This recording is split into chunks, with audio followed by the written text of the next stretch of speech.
1, live.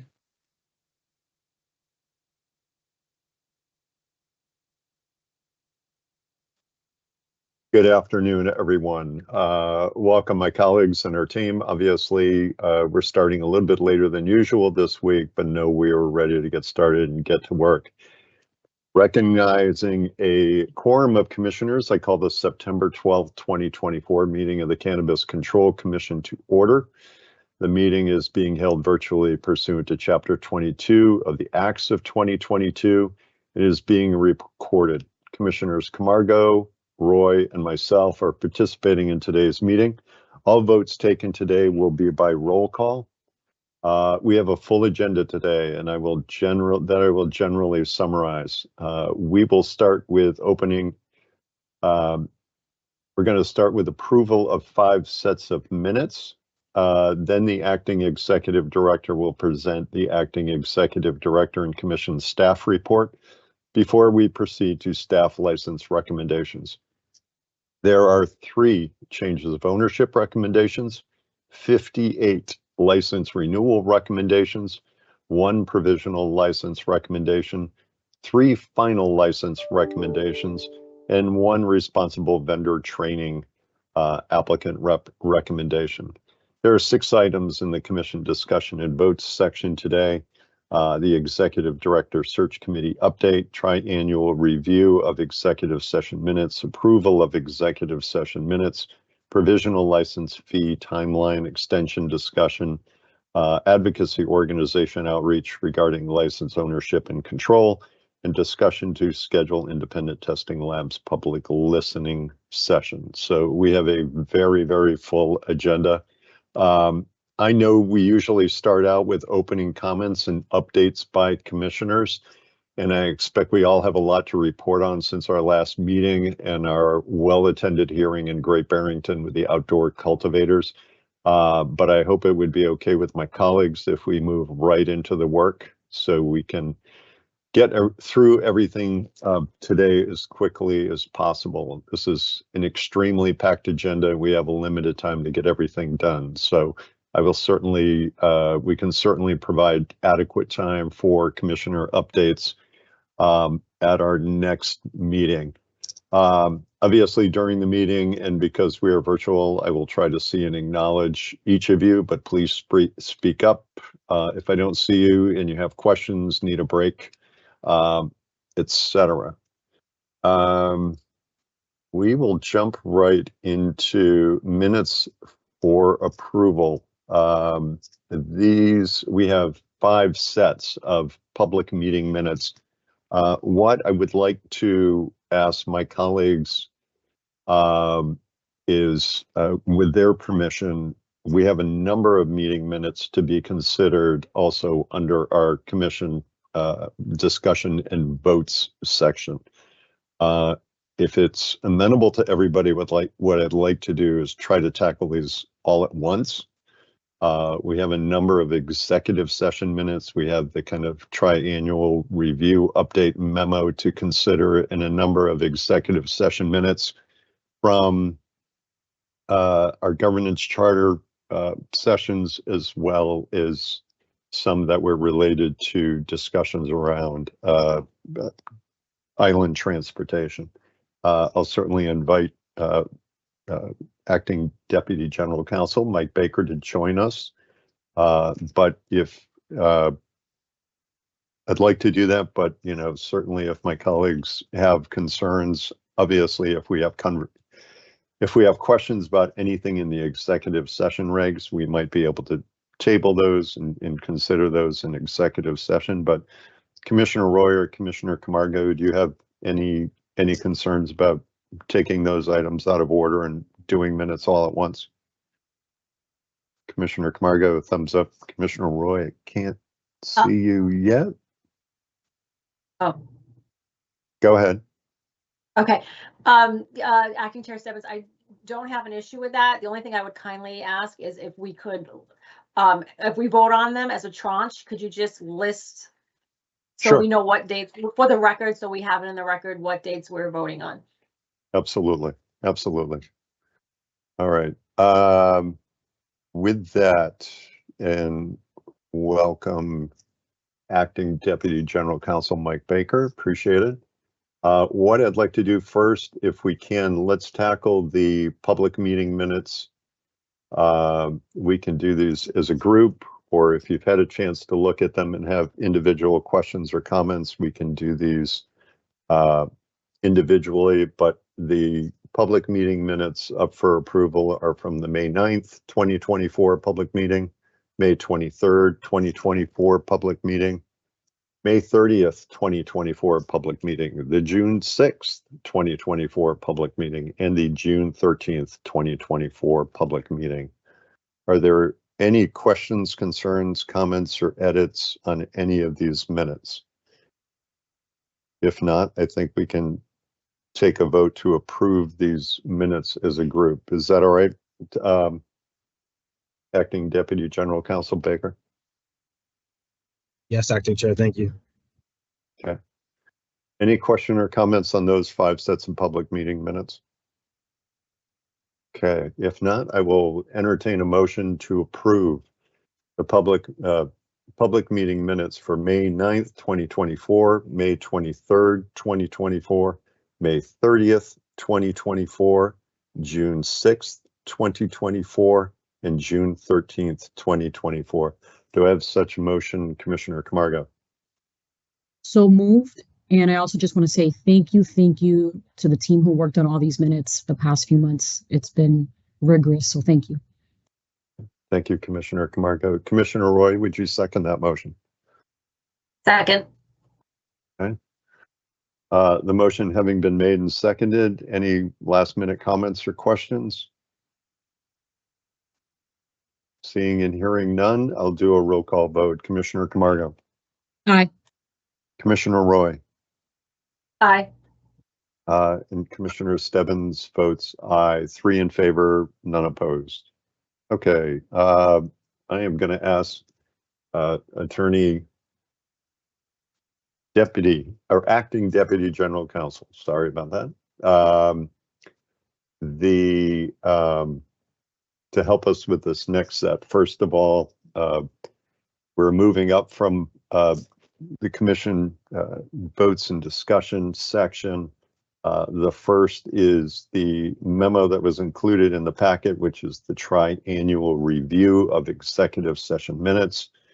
Acting Deputy General Counsel Michael Baker, I don't know if there's anything you want to say about this, other than it's our tri-annual review, see what we can release, see what must continue to remain withheld, but any comments or Sure, that you would like to make? Yeah, if you don't mind, this should be familiar to you all as we've gone through this now, the 3rd iteration this year. What's different from this recommendation from the past is that we are recommending releasing the 16 sets of government's executive session minutes, and also 3 sets of executive session minutes that were pertaining to litigation that was for the Martha's Vineyard or transportation over the ocean executive session. So those we are recommending releasing, and we are going to continue recommending that we withhold the other sets of minutes from the other executive sessions. So please let me know if you have any questions, but that is more or less what the memo says. Okay. Are there any Commissioner Roy, I was going to ask any questions on the tri-annual review. Go ahead. Yeah, thank you, Acting Chair. Acting Deputy General Counsel, if you could, 2 questions, I guess. Once we vote to ratify the release of these, how long does it take for anyone to be able to see them on the public side? And then if I'll let you answer that one first. Mm-hmm. Sure. Acting Chair, if you don't mind, I'll respond. So it could be instantaneous. We'll work offline with staff to put it up into the public meeting packet. So that will be there for everyone. Unless there are amendments that you're offering for these sets, in which we will have to work offline and then upload them as soon as we can. And my second question, thank you for that, is could you please read for the record the topics of the other minutes that you're recommending to still be withheld? Sure. So the other sets that we are recommending withholding would be, there are two pertaining to executive sessions that arose because of the Korea matter, and we're recommending not releasing those because the protective order is still in effect. And there are also 10 sets of executive session minutes that we entered into pertaining to litigation. And we've determined that the purpose for those sets of minutes is not concluded, and that the disclosure of such minutes would have a detrimental effect on the commission's litigation position.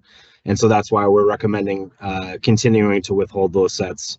And again, as we've done before, we will continue to review any of the universe that has not been released at the next triennial review, which will be in January. So we will have this memo before you then, and that would be the next time in which you would be voting on these as well. Thank you. Okay. All right. The first step we have to do is approve the triennial review of executive session minutes as provided in the packet. I would ask for a motion to approve Legal's triennial review of executive session minutes. Commissioner Roy, do I have such a motion? So moved. Commissioner Camargo, would you second that? Second. Okay, motion been made and seconded. Any further questions or comments?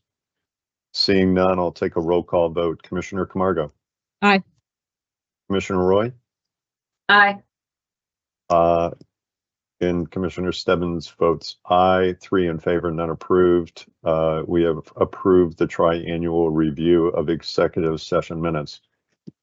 Following this is approval of a series of executive session minutes. Commissioner Acting- Stebbins, Acting Sure. Chair Stebbins. Sorry to interrupt you. I think, could you just No worries. restate that it was 3 in favor and none opposed, because you said none approved, and I just want to, so it couldn't be challenged. Sure. Thank you for that. Thank you. The final roll call on the motion to approve the triennial review of executive session minutes was 3 in favor, none opposed. All right, we will move on. What I would like to suggest is let's take a motion to approve the 3 sets of executive session minutes relative to island transportation. We can take that vote separately, and then we can do a separate vote on the executive session minutes around our governance sessions. Would that be okay with everybody? Okay. If that's the case, I'll entertain a motion to approve the executive session minutes as amended and to require the legal department to take all necessary steps to finalize and release the 3 sets of executive session minutes related to island transportation. Commissioner Camargo, do I have such a motion? So moved. Commissioner Roy, would you second? Second. Motion been made and seconded. Any further comments or questions? Seeing none, I'll do a roll call vote. Commissioner Camargo. Aye. Commissioner Roy. Aye. And Commissioner Stebbins votes aye. The motion is approved, 3 in favor, none opposed. Let's move on to the governance executive session minutes. Acting Deputy General Counsel Baker, I believe we have 16 sets. I'm happy to go through and read all of the dates for those governance executive session minutes. But does anybody have any comments or questions on any of these sets of minutes? Because if there are things that we need to change,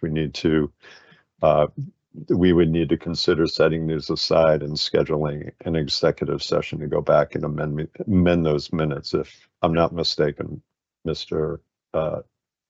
Acting Deputy General Counsel Baker. Thank you, Acting Chair.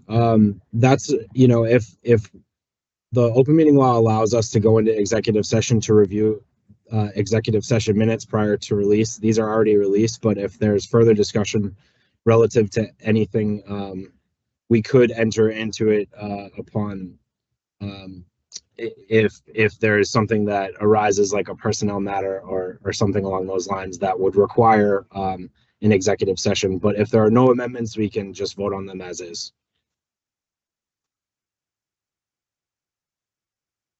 Any comments or questions, commissioners? Any questions? Commissioner Camargo, you're good? Okay. All right.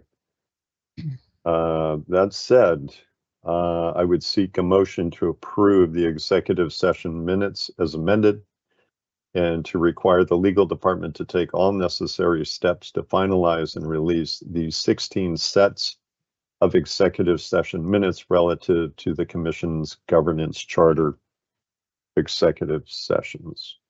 The dates of those are included in the packet. Do I have such a motion, Commissioner Roy? So moved. Commissioner Camargo, would you second? Second.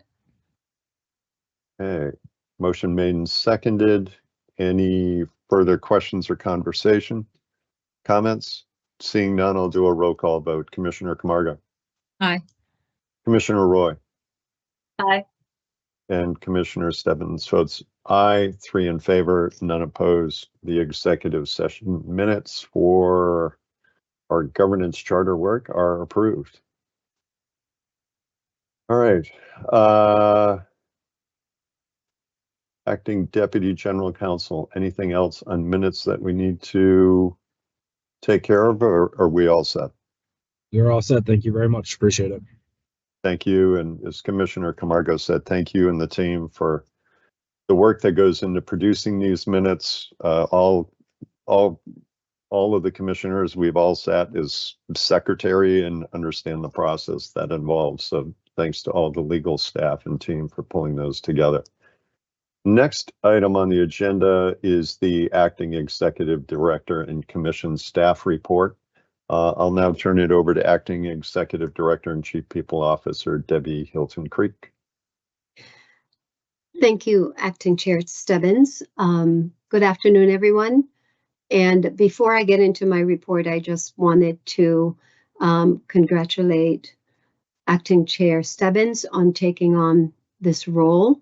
And I'm looking forward to continue to work with you as a commissioner and as the acting chair. So congratulations. And we're excited to, have an acting chair to move us through these next, few months. So thank you so much. Thank you, Debbie. I will jump right into my presentation. And the first slide of the presentation is an announcement of a promotion internally.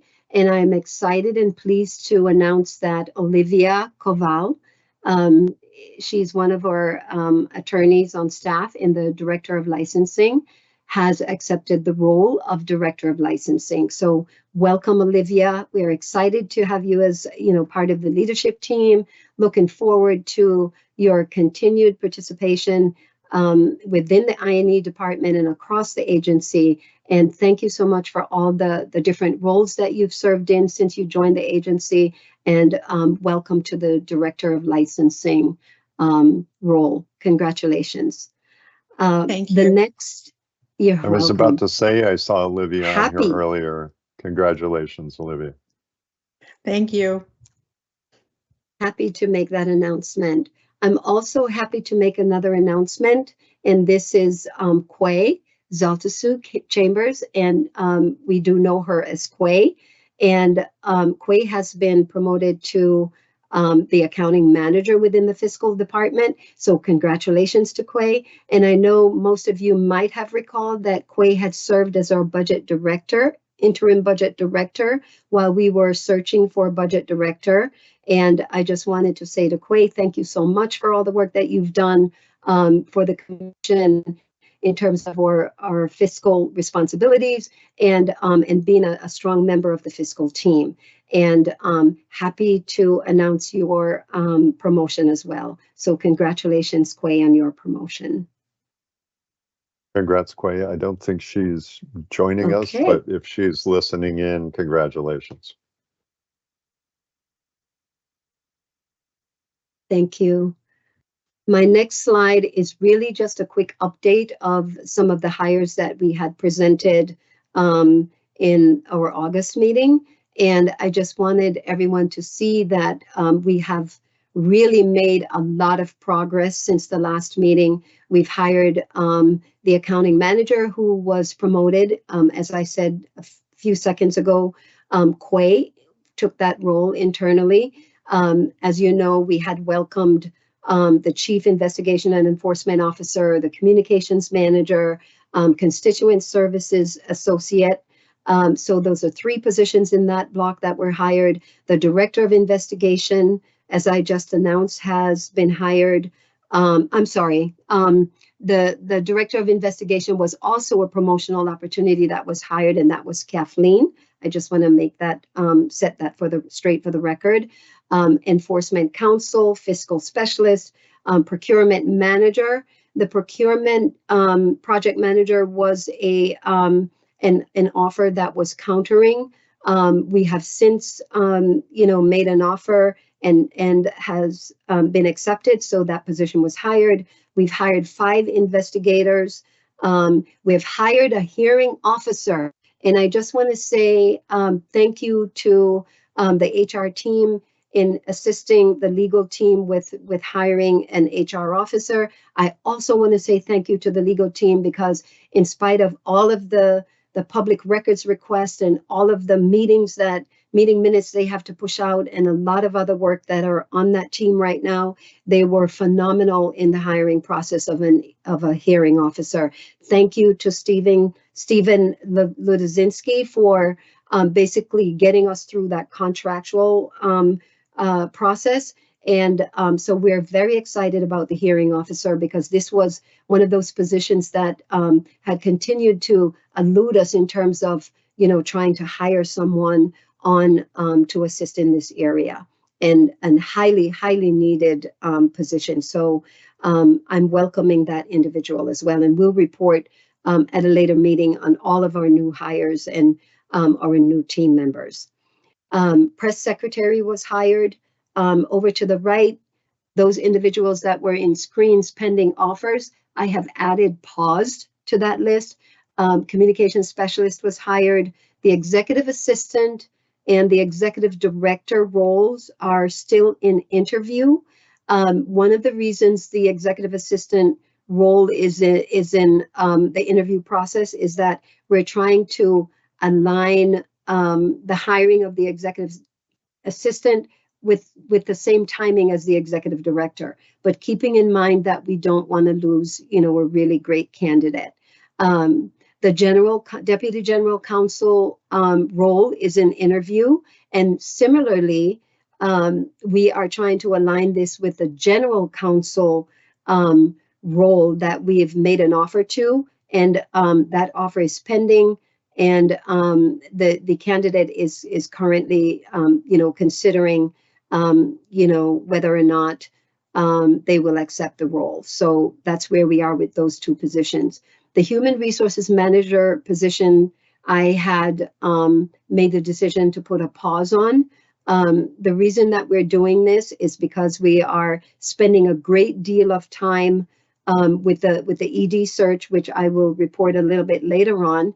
And so this human resources manager role is important to the team, and we're all on the same page that we're going to pause that for now, because I'm considering making this reviewing this position to make sure that this is exactly the role that we want, or that the team is aspiring to bring on. The digital and creative media specialist role has been hired, and so it has the digital media specialist role. So after all of the presentations, or the presentation that we had done on all the positions that were open or pending or in offer, we've hired roughly about 16 new employees. If I can divert your attention to the top, to the blue box at the top, we do have 3 open positions right now that are under review.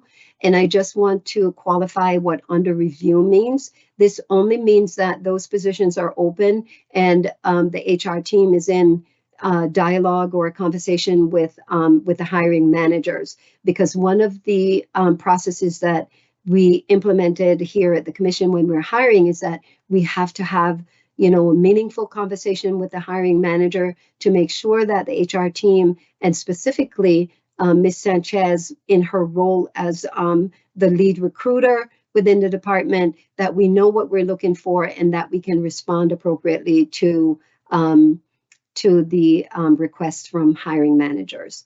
So I wanted to bring this back because I know we took a lot of, or we took a hit in the media about open positions. Unfortunately, you know, sometimes we have turnover, and our turnover in the commission is still manageable. However, when someone leaves the agency, we do have to replace them, especially if they're in critical roles. So, HR doesn't take offense to, you know, some of the hits that we're taking. We know that the process can take some time, and I have a fantastic team who is always working with managers to hire new employees or replacement when employees leave. I am comfortable with where we are in terms of turnover, and I'm very comfortable and very excited about all of the phenomenal people, the talent that we're getting at the commission. Very excited about that, and I hope that trend will continue for us. So thank you, Acting Chair Stebbins. I think that's my report for now. All right, let's stop there. I don't know if any of my colleagues have any questions. Commissioner Roy?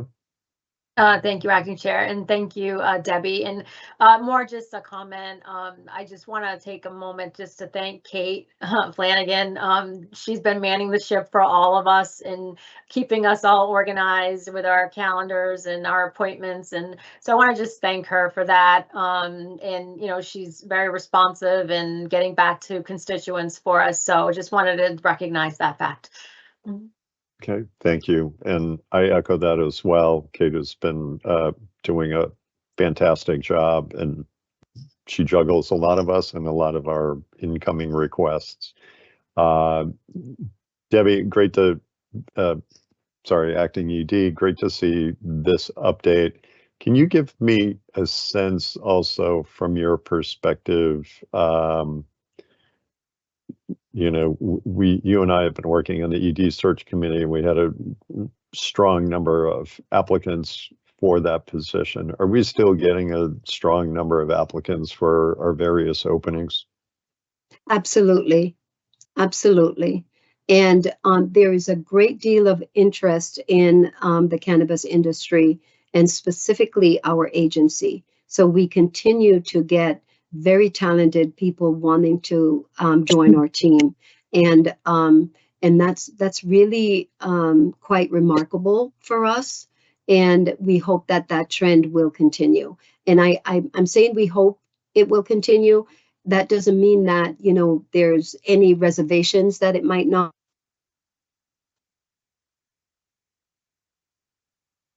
Candidates for the roles that we are hiring for.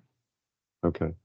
Debbie, Acting ED, you kind of broke up for just a minute, but I think we got the crux of your comments. Commissioner Roy, you had a question? I did. Thank you, Acting Chair, and thank you, Acting AED. My question is, the Deputy General Counsel, is that an internal opportunity only? And number two, what is the time window when we will have a definitive answer on the decision pending for the GC? So that's a great question. The Deputy General Counsel role was an internal opportunity that was opened up. We are entering into the interview process for that shortly. The timeline for a decision, you know, pending the GC to whom the candidate to whom we have offered the general counsel role is tomorrow. So I'm hoping that we'll get a final decision from the candidate tomorrow. We have a very strong candidate that we, we feel will be fantastic for the legal team and the agency. And we're looking forward to, the candidate accepting and bringing that talent on board as well, and to support the legal team and to support the, the other legal functions of the agency. Commissioner Roy?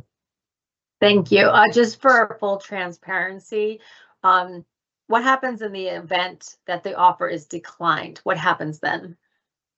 So typically, Commissioner Roy, what we do when we interview for, any role within the agency, we always try to focus on the top 2 or top 3 individuals, just so, in the event that we don't, get an acceptance, that we have, other candidates who are right up there with the individual that, we would make the offer to.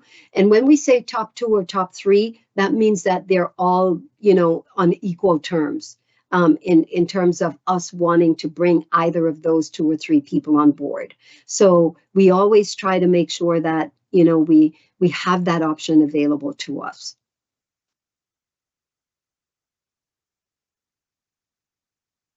Okay.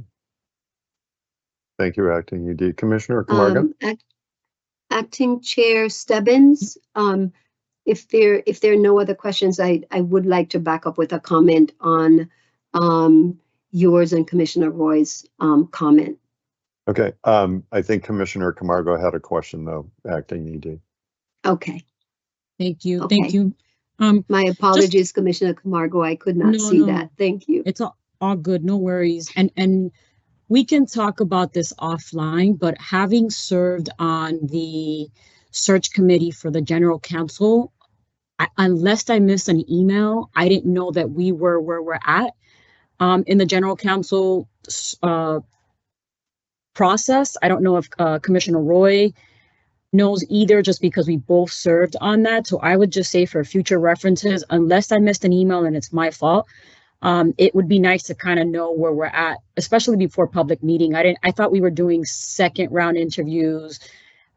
So just for future references, I think it would be nice to kind of just know beforehand. But again, we could talk offline, but I would like to know, again, where we landed and all that good stuff. And I know that at the end of the day, as the acting executive director, that person falls under you.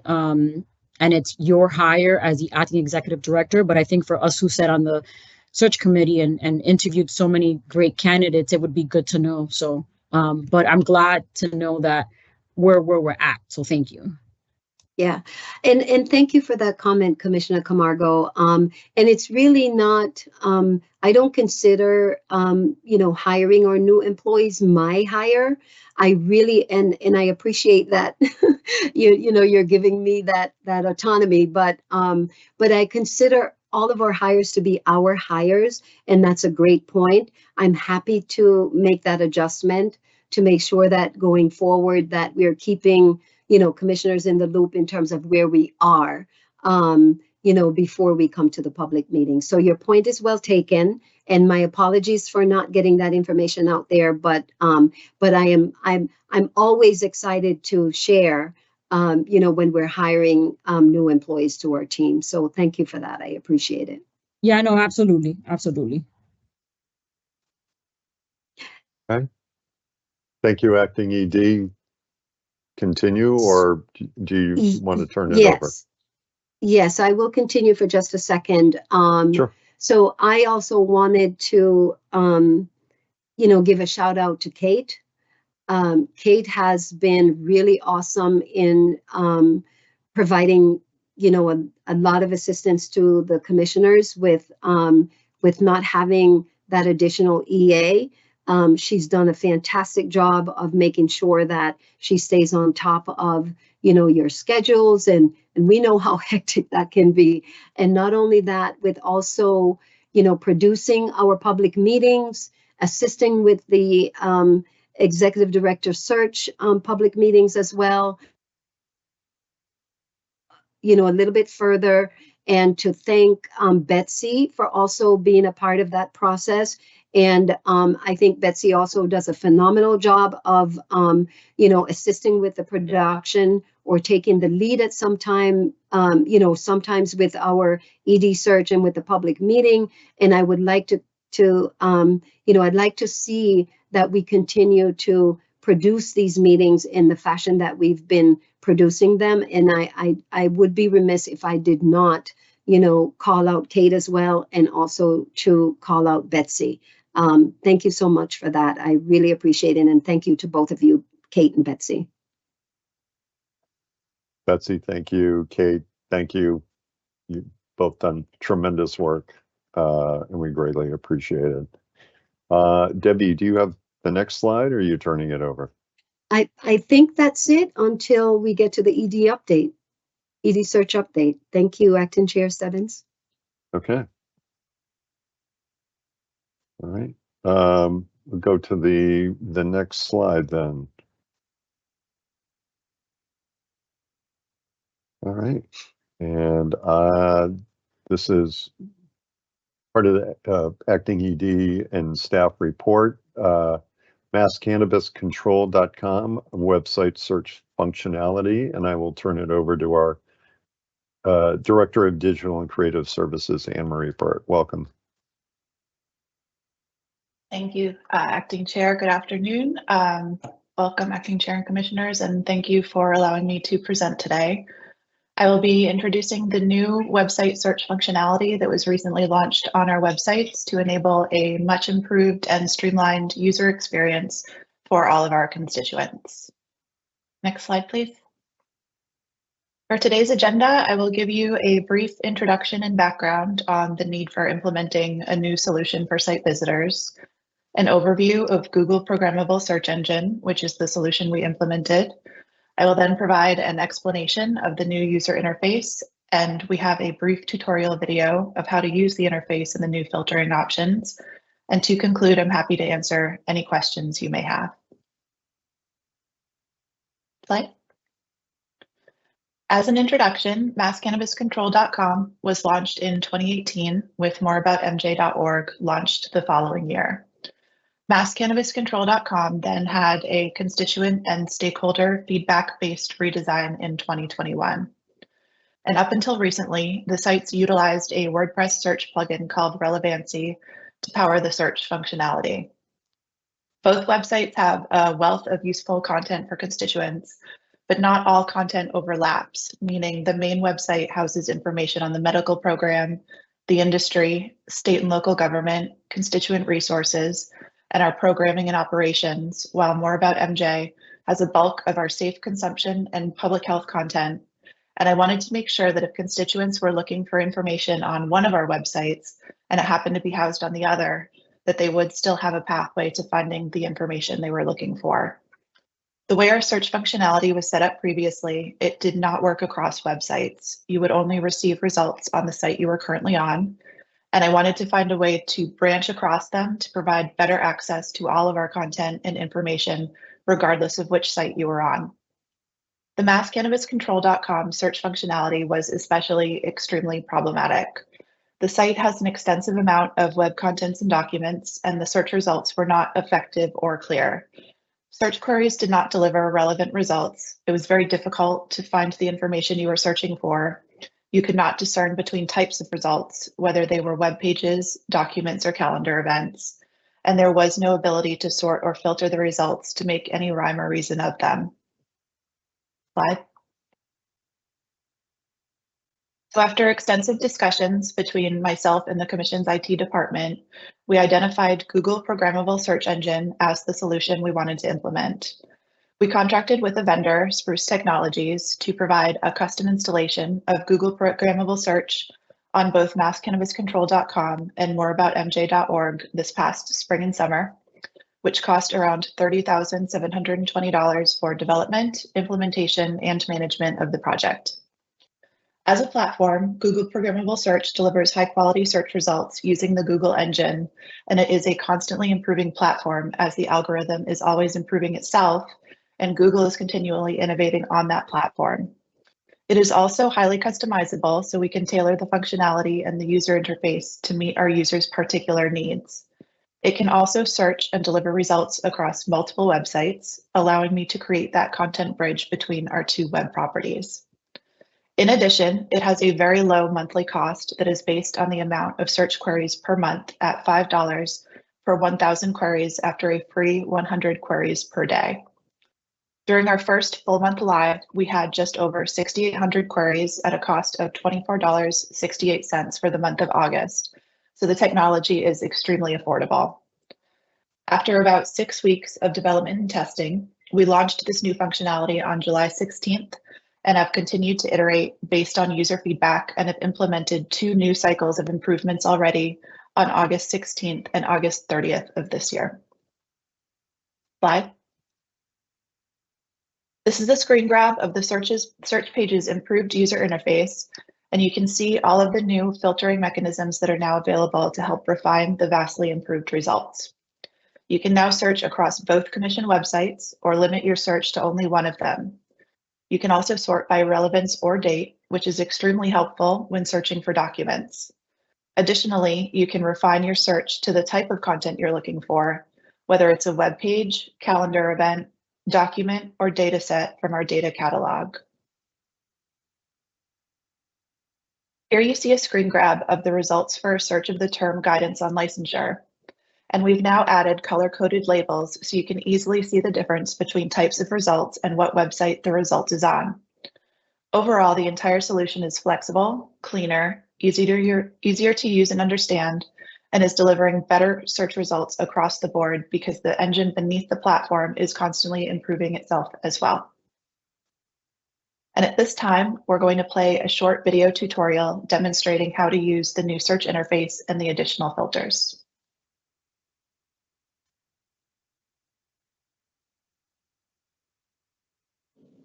Hello, and welcome to a tutorial video on how to use the Cannabis Control Commission website's new search functionality. To start a new search, click on the magnifying glass in the upper right of the website's header, enter your search query, and either hit enter or click the search button. In the new search results page, you will see that you now have the ability to search across both commission websites, masscannabiscontrol.com and moreaboutmj.org, or refine your search to only one of these websites. The search field defaults to all, but can be changed to be a dropdown. You also now have the ability to sort search results by relevance and date, as well as apply additional filters to the results to only view web pages, calendar events, documents, data, or a customizable mix of results. You will see in the results based on your search term that results are now color-coded and labeled according to their type, as well as what website they are located on. To change the parameters of your search, simply select your desired parameters and hit enter or click the search button to update the results.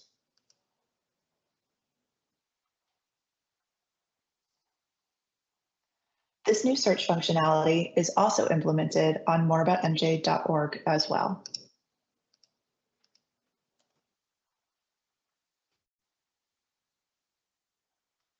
If you have any questions or feedback on how to use the new search functionality on either website, please feel free to email the Commission at commission@cccmass.com using the subject line website search, or submit a general contact form on our contact page.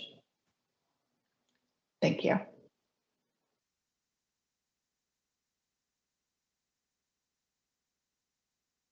All right, and now I will open it up to ask if you have any questions for me, and I will do my best to answer. Thank you, Director Bird.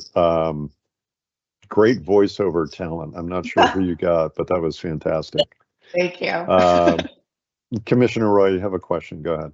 I do. Thank you, Acting Chair. Thank you, Director Burt. Well, this is welcome news. I'm excited to learn about this. First, I'm hearing of it, and I'm excited to see it and hear it. And myself, I've been equally frustrated many times trying to find documents and do searches and having to get out of the website and actually go into Google for the search. So this is really great. I appreciate it. My question is around the filter that you mentioned, and does it apply to the open data portal?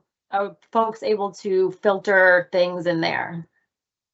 Yes. So if you're looking for just general results, if you have, all of the filters selected, it will pull in all of the open data pages, as well as all of the data sets that our data team is uploading to the website on a regular basis. So you will see all of those search results displayed, and it will tell you which ones are web pages and which are the actual data sets that you can download. Great, thank you.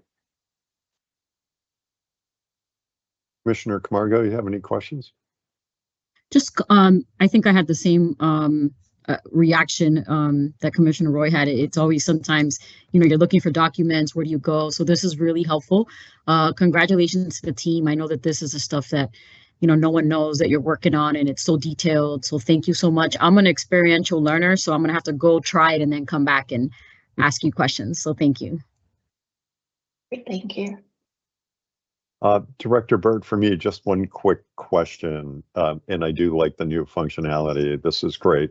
Can you, I'd be curious, was it feedback that you were getting from website visitors? Was it just the internal team? Was it a combination? How did you realize there needed to be some functionality updates to this? Sure. So it was a combination of both.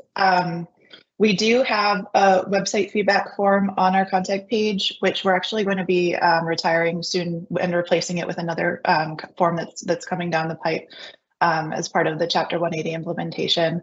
But we have received some feedback over the past couple of years about how problematic it was to find certain documents, especially ancillary businesses that were looking for data that they needed to parse as part of their daily work duties.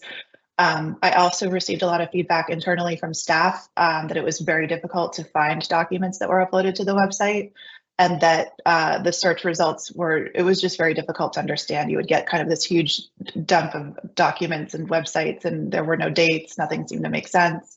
So it's been probably a couple of year long process to get to this point where we were able to finally find the funds to implement this solution.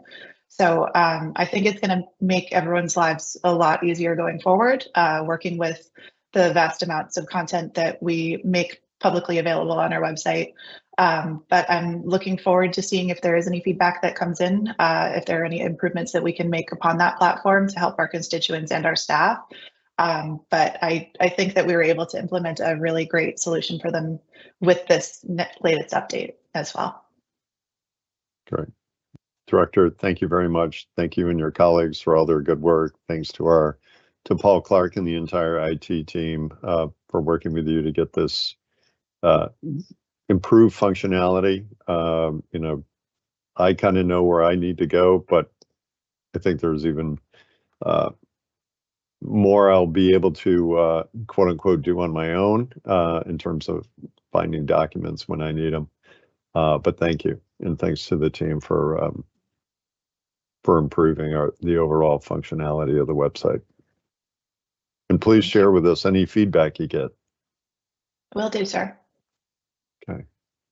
All right, moving on to the next slide. All right, this is an update on the closeout of FY24 budget and a projection around FY25. So I know this is a presentation with our acting executive director, our CFAO Lisa Schlegel, and our budget director Mark McDevitt. So welcome, CFAO, and don't see Mark, but if he's joining us, welcome, Mark. Just to me today, thank you. Thank you, Acting Chair. Good afternoon, everyone. Thank you for the opportunity to present on the budget for the current year and the prior fiscal year status. FY24 ended on June 30th, and I will review the financial activity for the year, and will also present our updated FY25 budget based on the appropriation we received from the state. The first slide here shows us our budget spending based on our appropriation over the last 3 years. For FY24, the Commission spent 90% of its $20 million budget. That's up from 86% and 88% in the prior 2 years. As we just discussed, we had unfilled positions at the end of the prior year. Those unfilled positions created the gap in spending. Otherwise, we would have been close to 100% spend. Most of those positions, as we saw, are now filled for FY25. Next slide, please. This is our revenue slide. As you can see in the far right column, non-tax revenue for FY24 was just over $20 million. The non-tax revenue is made up of our license and application fees, as well as penalties and fines collected by the Commission. All the revenue collected by the Commission is then transferred to the Marijuana Regulation Fund. We have seen a decline in fees due to a number of factors. Some of those factors include our agent fees were reduced from an annual renewal to every 3 years. Some licenses have been surrendered, and fee waivers for social equity program participants have been applied, which reduce the amount of revenue we're collecting. The next category shows the tax revenue generated on marijuana sales that goes directly to the state. That number has continued to increase each year. And if we can move to the next slide. This is our FY25 budget overview. The Commission received an FY20 budget allocation of $19.8 million. The maintenance request we filed last year was at $22.6 million. The maintenance request is the amount to operate at the same level as the previous year, taking into account contractual and projected increases for the same services. The difference between our maintenance requests and what we received resulted in a shortage of $2.8 million and required us to cut spending from our budget. We can move to the next slide, please. This slide shows the detail of our budget by line and by category. The first column is our FY24 actual spend. That 18.9 in total expenditures represents the 95% we saw on the earlier slide. The second column is the detail of what we requested for maintenance. The third column shows where we reduced our budget to get to the 19.8 funding received in the FY24 budget. I'll only touch on the larger budget line reductions, but can drill down if anyone is looking for additional information. The salaries and fringe benefit line, which is AA and DD, are budgeted at $13.5 million for FY25. Our full year personnel budget is $14.4 million. We reduced that number by 6% or $832,000 to account for savings based on late hires and delays in hiring as positions become vacant. In addition, we have 4 positions that we put on temporary hold due to a lack of funding. We will monitor budgetary lines for savings and reallocate funding when available based on our spending priorities. The budget includes 147 FTEs, which is level with FY24.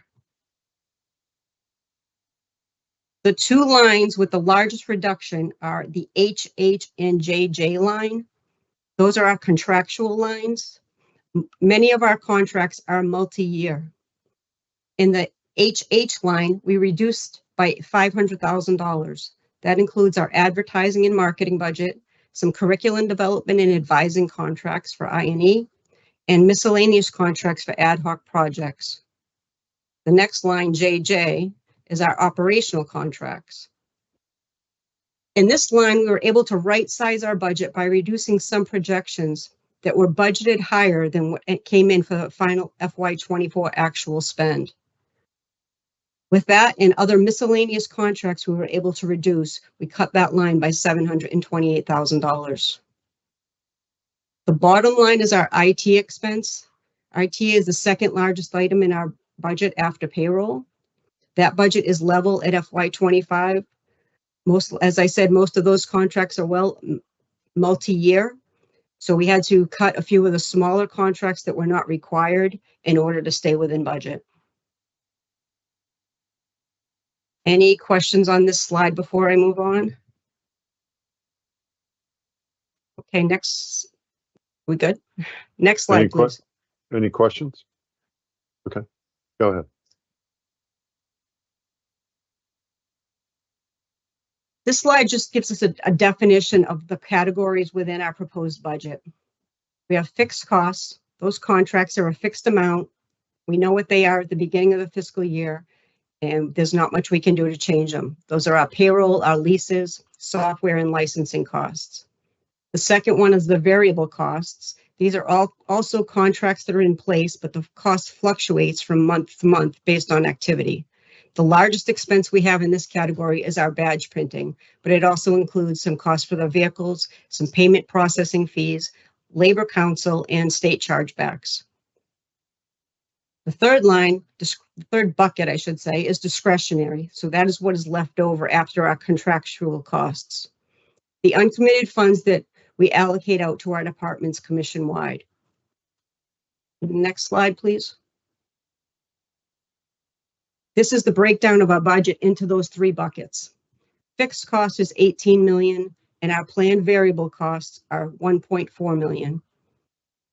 This comes out to 19.4 million of our total $19.8 million budget, which only left $385,000 in discretionary funding to allocate out to our departments for commission-wide general expenses. These types of expenses include our office and admin expenses, subscriptions, some training, professional development, funding for our EPCO, and just commission-wide contracts that we have. Next slide, please. This slide shows what's unfunded. These are the things we haven't been able to implement this year as of right now. We just do not have the funding. They're all very important. I will go through. So we have the public awareness campaign, our EPCO cohort, purchase and implementation of a new licensure system, funding for a research center, funding for the hiring of 4 positions that I mentioned earlier that we've put on hold, and supplement the INE testing, analytics, consulting, and training budget. We are planning to submit a supplemental budget either this week or next. I will point out, we do not need all these expenses by June 30th. Many of these are going to cross over into the next fiscal year, and we will identify those to determine what's needed for FY25 and what's needed for FY26.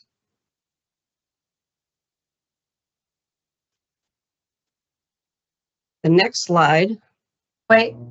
Oh, sorry. Sorry. Go ahead. Go ahead, Commissioner Roy. Thank you, Acting Chair, and thank you so much, CFAO. My question is on the second bullet on the unfunded priorities and the technical training for our social equity program. How are we communicating, and maybe, Lisa, this isn't for you, maybe this is more of a Debbie question. How are we communicating with folks that were anticipating a fall start for the social equity program classes, and what are we doing to notify those folks? We do have some funding for EPCO in our budget. We need to meet with the department, number one, to see if we can do partial and reallocate some of that funding. Debbie, I see Debbie's on. I don't know if you want to address that a little bit further. Yeah, I think you pretty much said it, Lisa.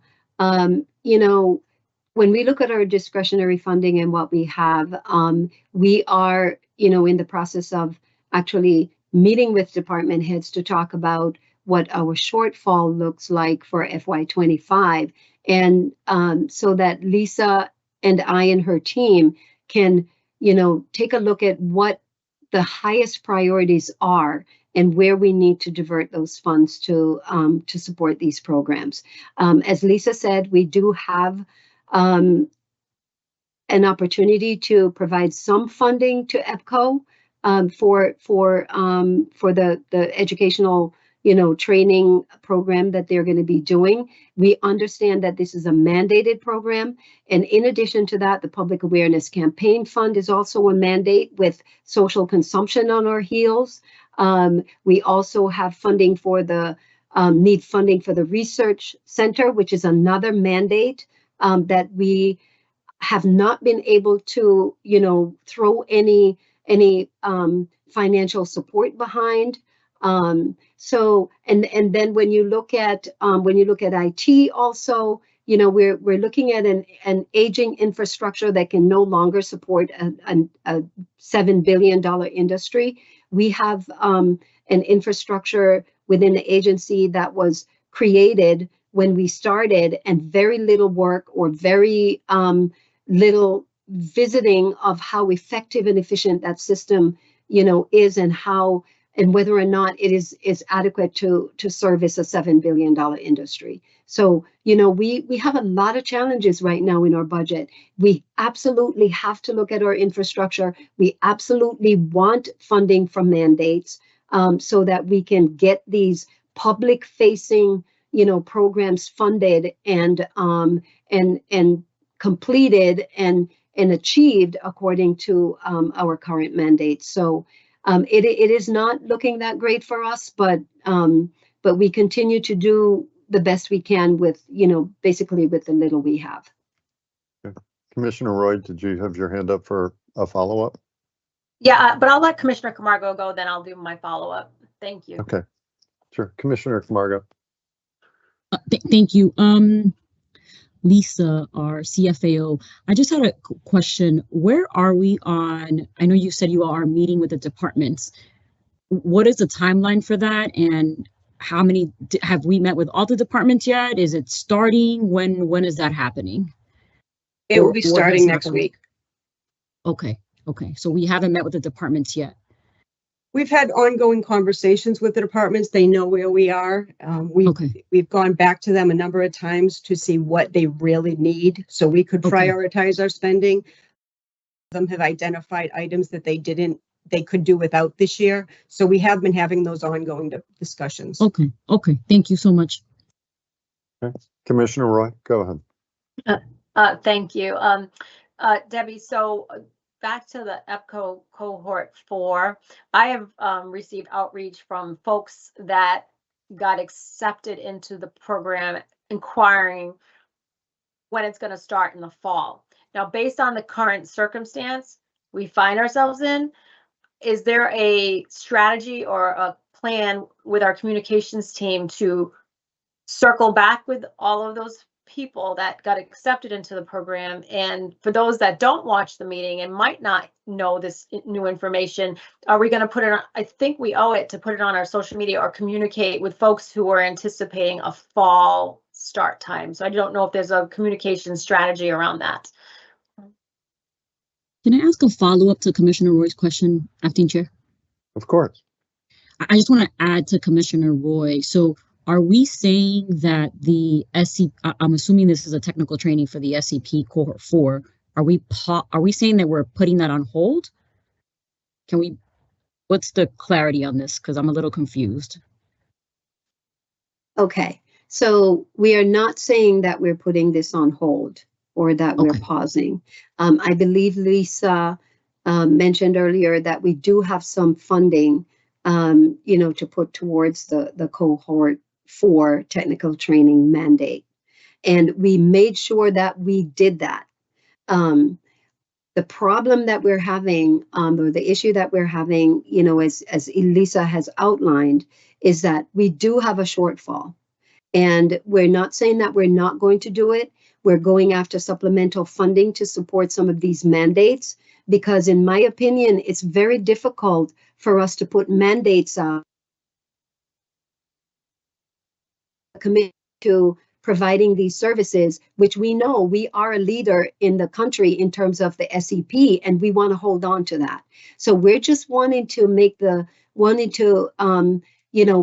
present this portrait to the legislature so that they know that we are having a difficulty and we have mandates that we need to meet.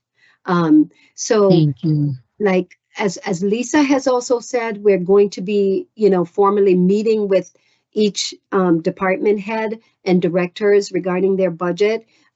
We have not, and to answer your question, Commissioner Roy, we have not yet had that meeting with the director in EPCO, but we will be having those conversations.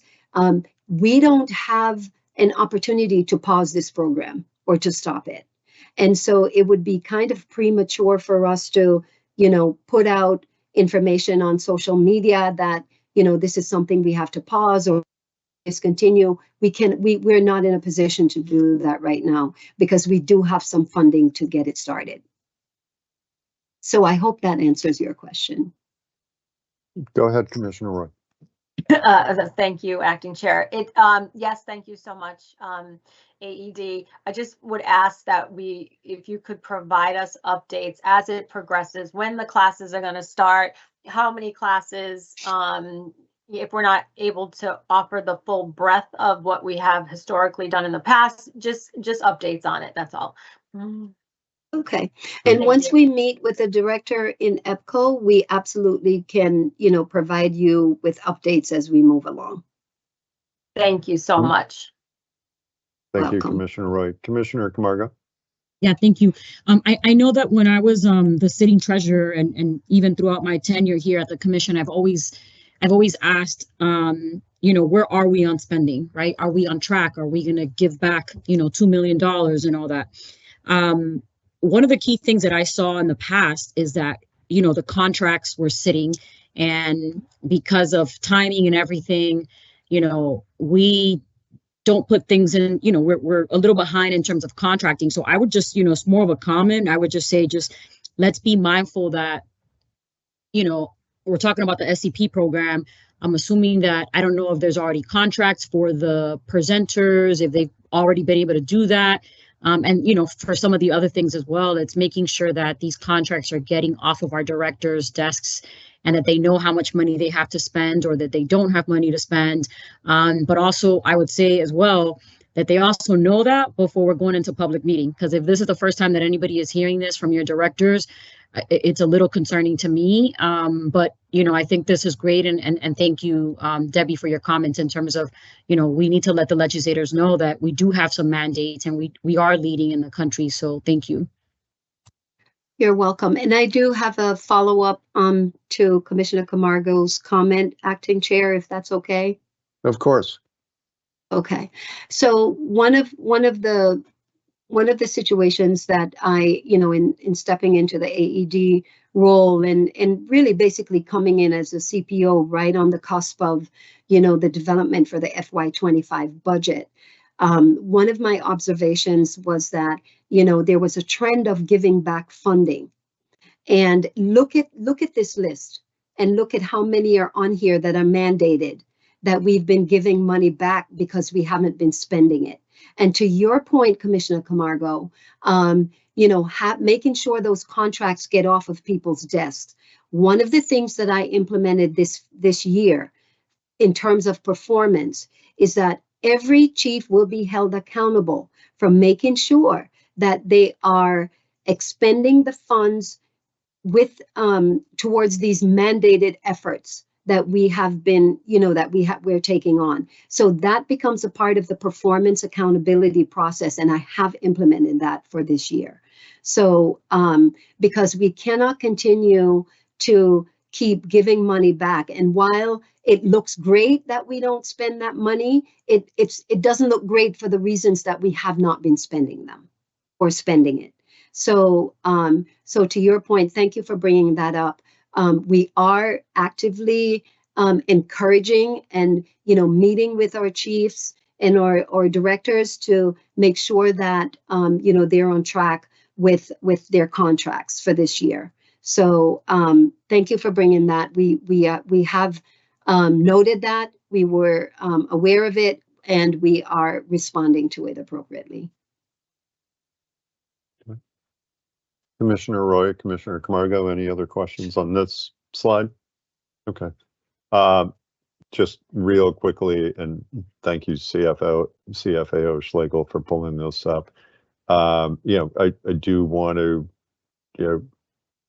address the first bullet, public awareness campaign. I think all of us have had conversations over the previous few fiscal years that this line item was not funded in the ultimate budgets that were approved for the commission.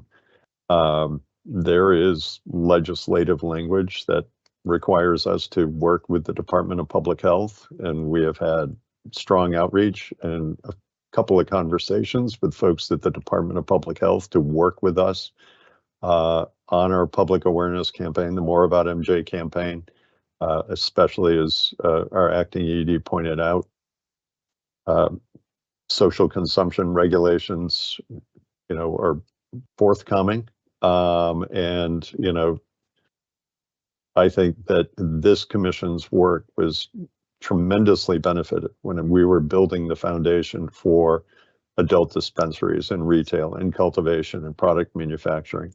That the initial monies that funded the public awareness campaign, I think, have really helped Massachusetts safely roll out recreational and adult use cannabis consumption, going back to our inaugural set of commissioners and the early team that worked on that. So quick question for our CFAO, help me out with a schedule. When does our supplemental request need to be submitted? The supplemental request needs to be submitted within the next week or so. Okay. It'd be great, CFAO, at our next meeting, if you could come back and give us a final update. Obviously, you still have some conversations going on with department heads, but it would be helpful for us to see that final request and what the final submission is. I would secondly like to entertain a conversation, or the idea, really be great to have the director of our EPCO program kind of come back and give us an idea of how the program can roll out.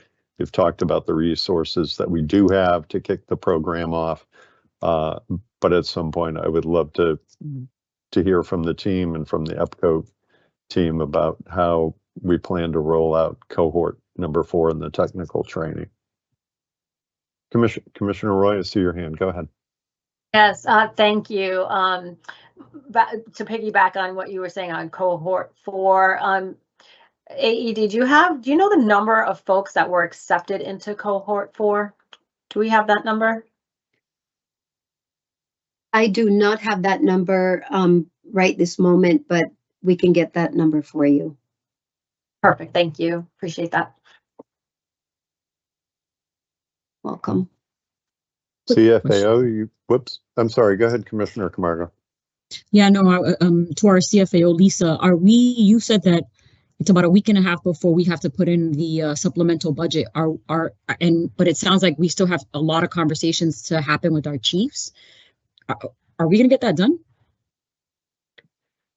Yes, we've already, Okay. like I said, we've already met with the chiefs, and most departments know where their budget is. There are some other departments we have to work on some of these things with, but we've already working with our government affairs department, and they've already started putting that packet together.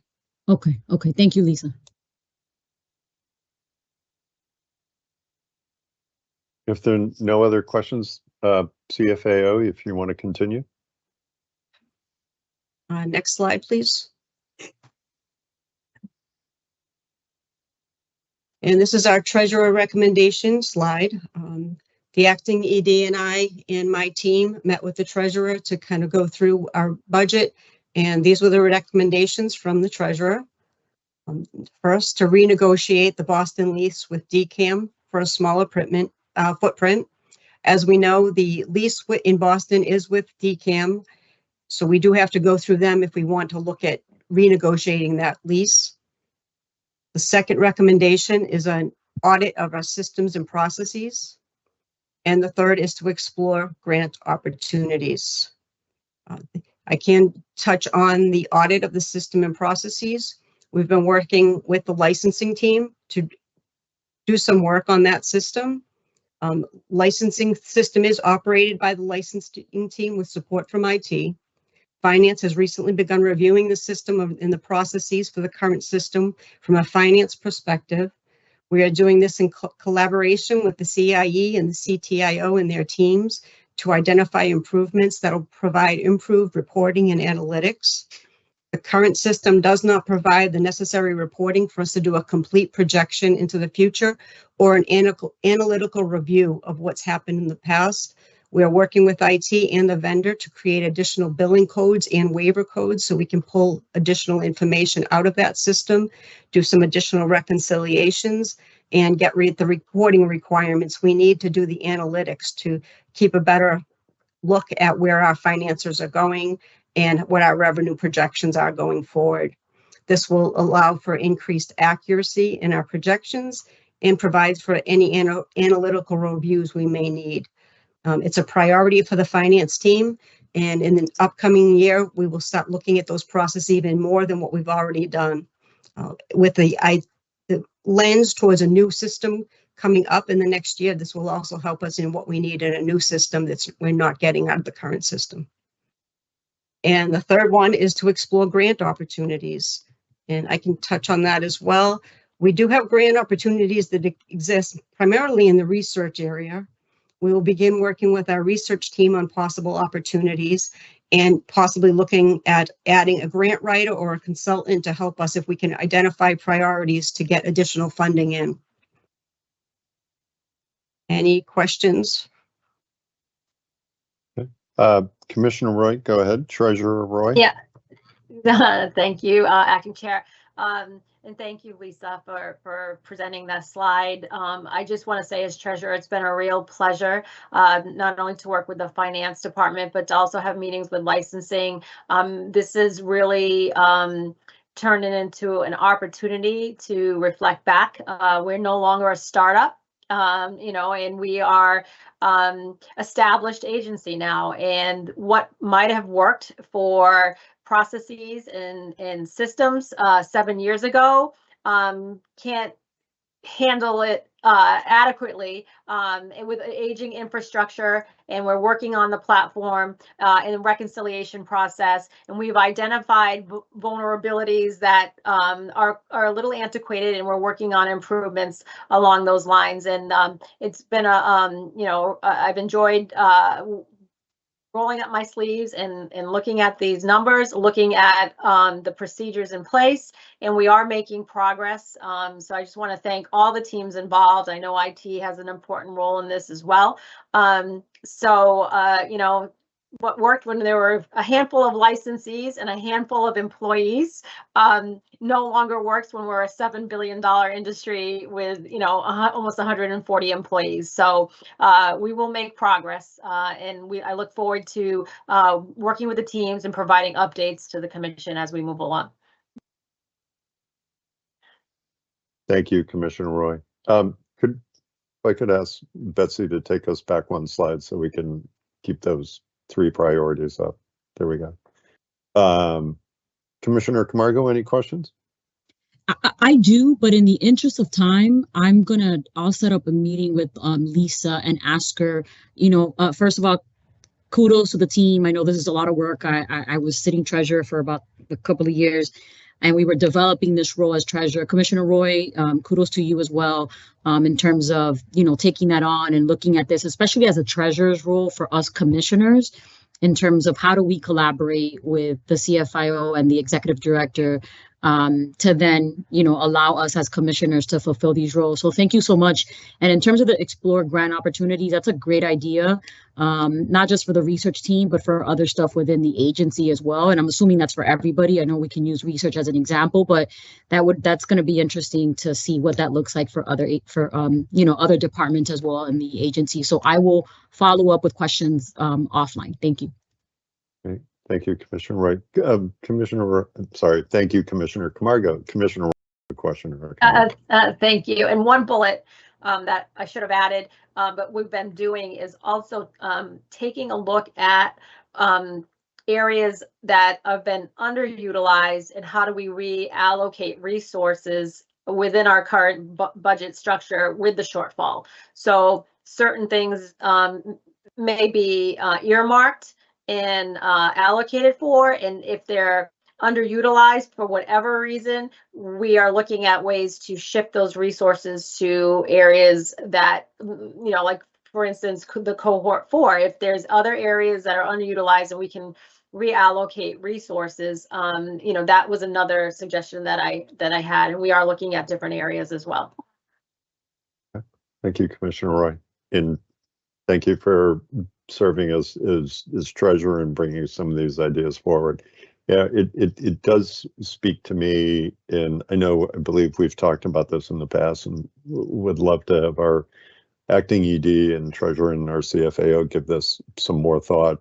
Again, perhaps look at ways to do more frequent updates, or when you're making, a programmatic change, moving, money from, one line item potentially to another program. It'd be great to give you the opportunity to kind of come back and explain those, and walk us through those.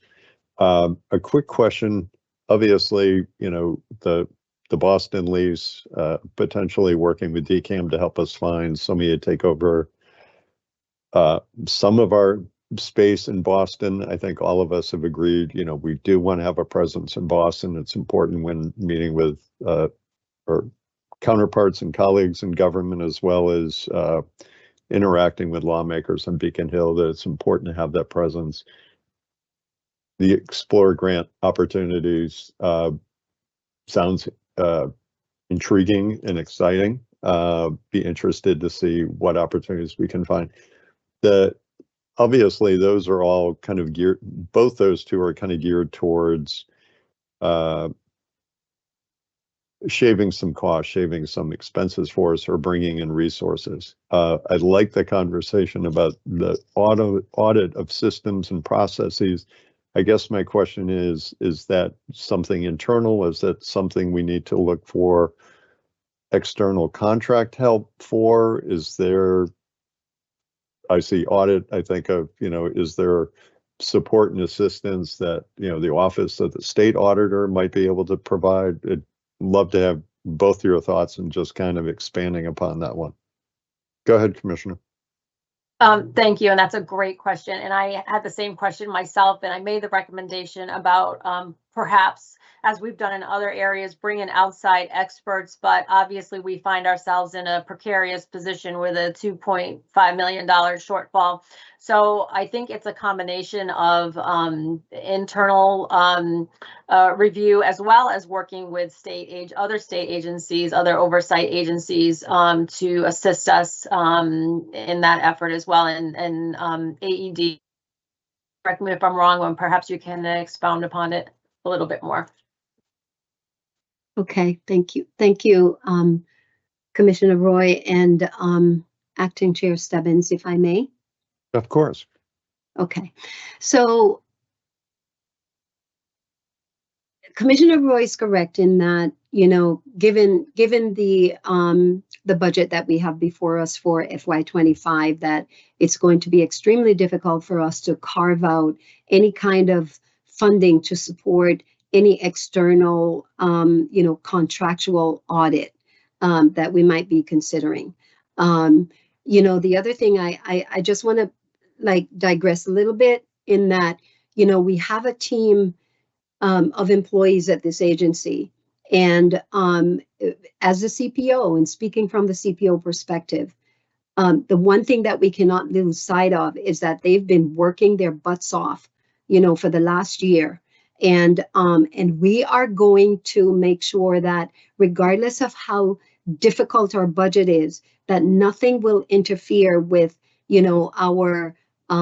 our process around our performance evaluations and our employees' merit increases and our employees' COLA increases. So I just wanted to put that out there, because last year we have had to make some adjustment, and it should be our goal to maintain that.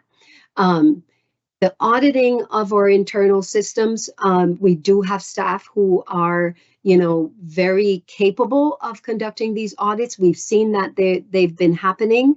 We've been getting the outcomes from those audits. We know the areas that we need to improve upon. We know where our deficiencies are and where our efficiencies need to be.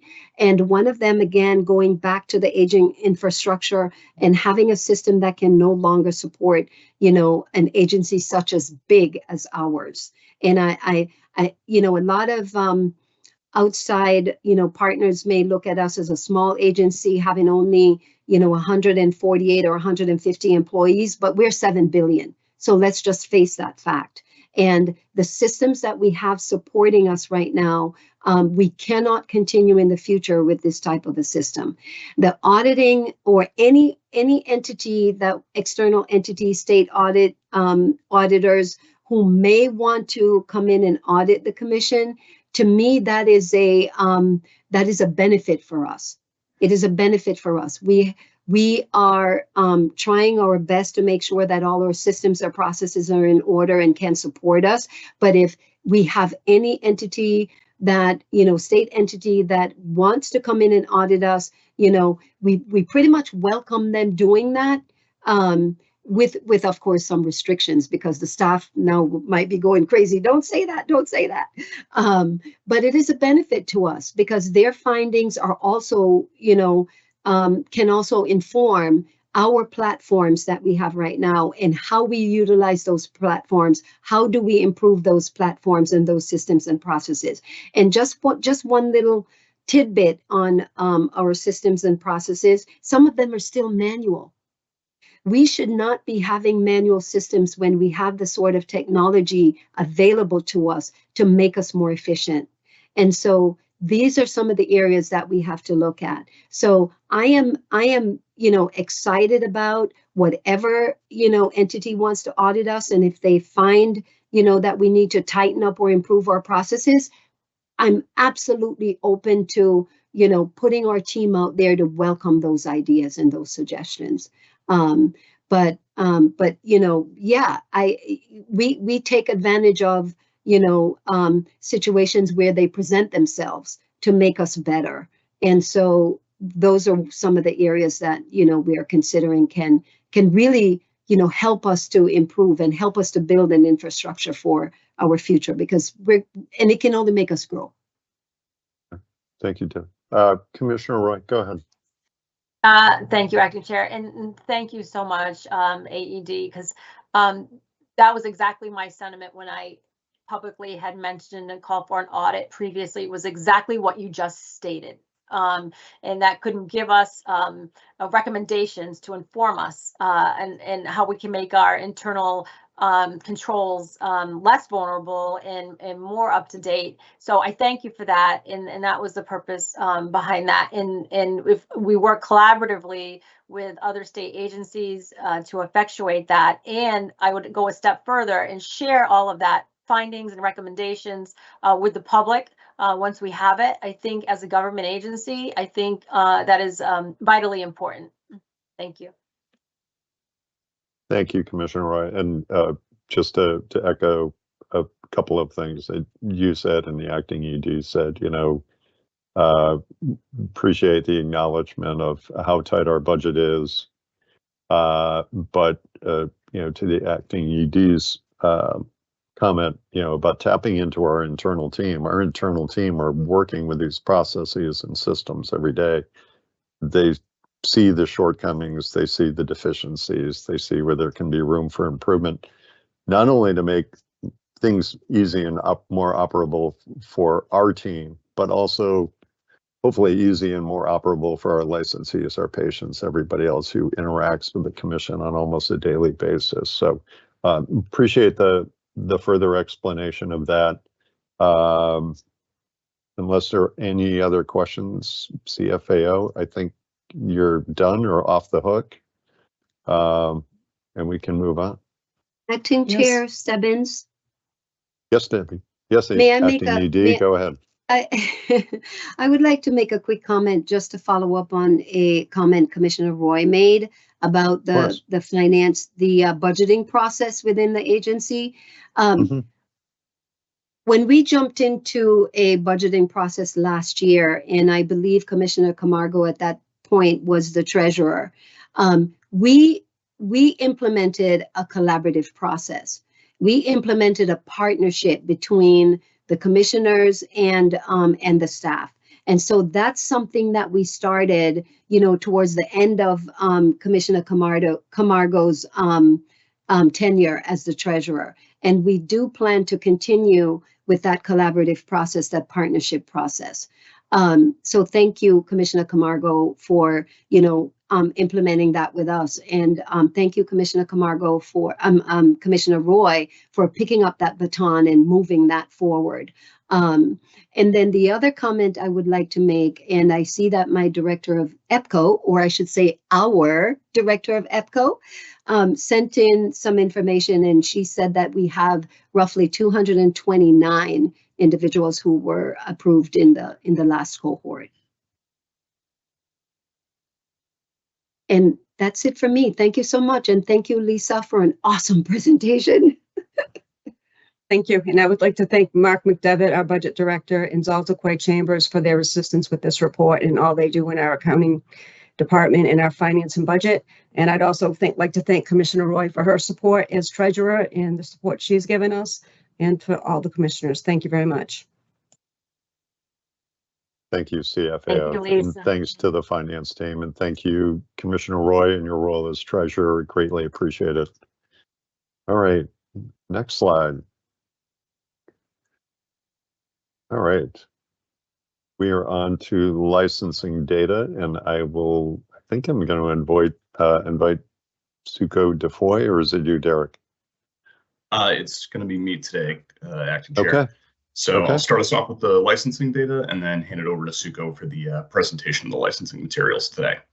And to that point, you can see just where we are.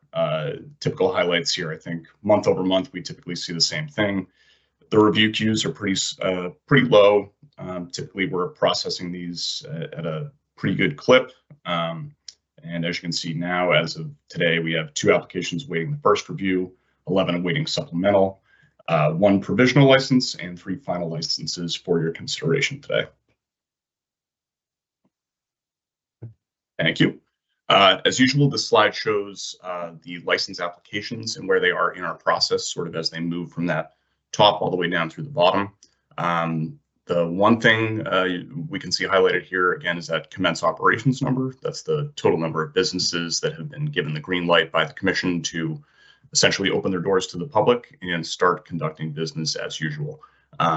It pained me to run this about a week ago and see it just sitting at 699. So I did just take a look, and we have officially crossed the 700 threshold as of a couple days ago. So I believe we're sitting at 704 as of this moment. And the only other highlight really there is just, you can see that 21% increase. That's essentially just how much we've grown since a year ago now. So you can see we're not slowing down. Businesses are continuing to open their doors. And even in light of some of the closure slides that we've presented in the past, the number is still far and away growing and growing in terms of those commence operations. Go to the next slide, please. By the way, any of my colleagues want to ask a question on any slide, just raise your hand or turn on your camera and we can do that. Yep. Go ahead, Derek. So yeah, please feel free to interrupt me if you see anything you'd like highlighted a little bit more. Happy to talk about that. This is, again, the monthly license application slide that we show. And this is sort of the high-level overview broken down by essentially that last slide, but broken out by licensing type. And so you can see where we're kind of sitting for pending applications in the queue, all the way through the review process, the on-site inspections process, and the issuance of the licenses up through commence operations. So again, no surprises here. Really didn't bring much this month for major updates or highlights. And as you can see, it's still the same major 3 license types that have always sort of led the way here, with being led by our retailers, followed up by cultivators and product manufacturers. So happy to entertain any questions again. Otherwise, I think we can keep moving on. Commissioner Roy, go ahead. If we could go back a slide, Betsy. Or... Oh, never mind. No, we're in the right slide. I'm sorry, my bad. This is not really a question for Derek, more of a comment and observation for my fellow commissioners, and it's around the marijuana research facility.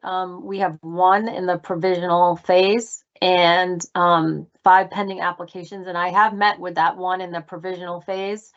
And what I would say is that at some point, sooner rather than later, we need to revisit the regulations around that license type. It is research adverse, I will say, and it hinders forward progress in much needed research on cannabis. I think Massachusetts could be poised to be a leader in the research space, but I think having to share intellectual property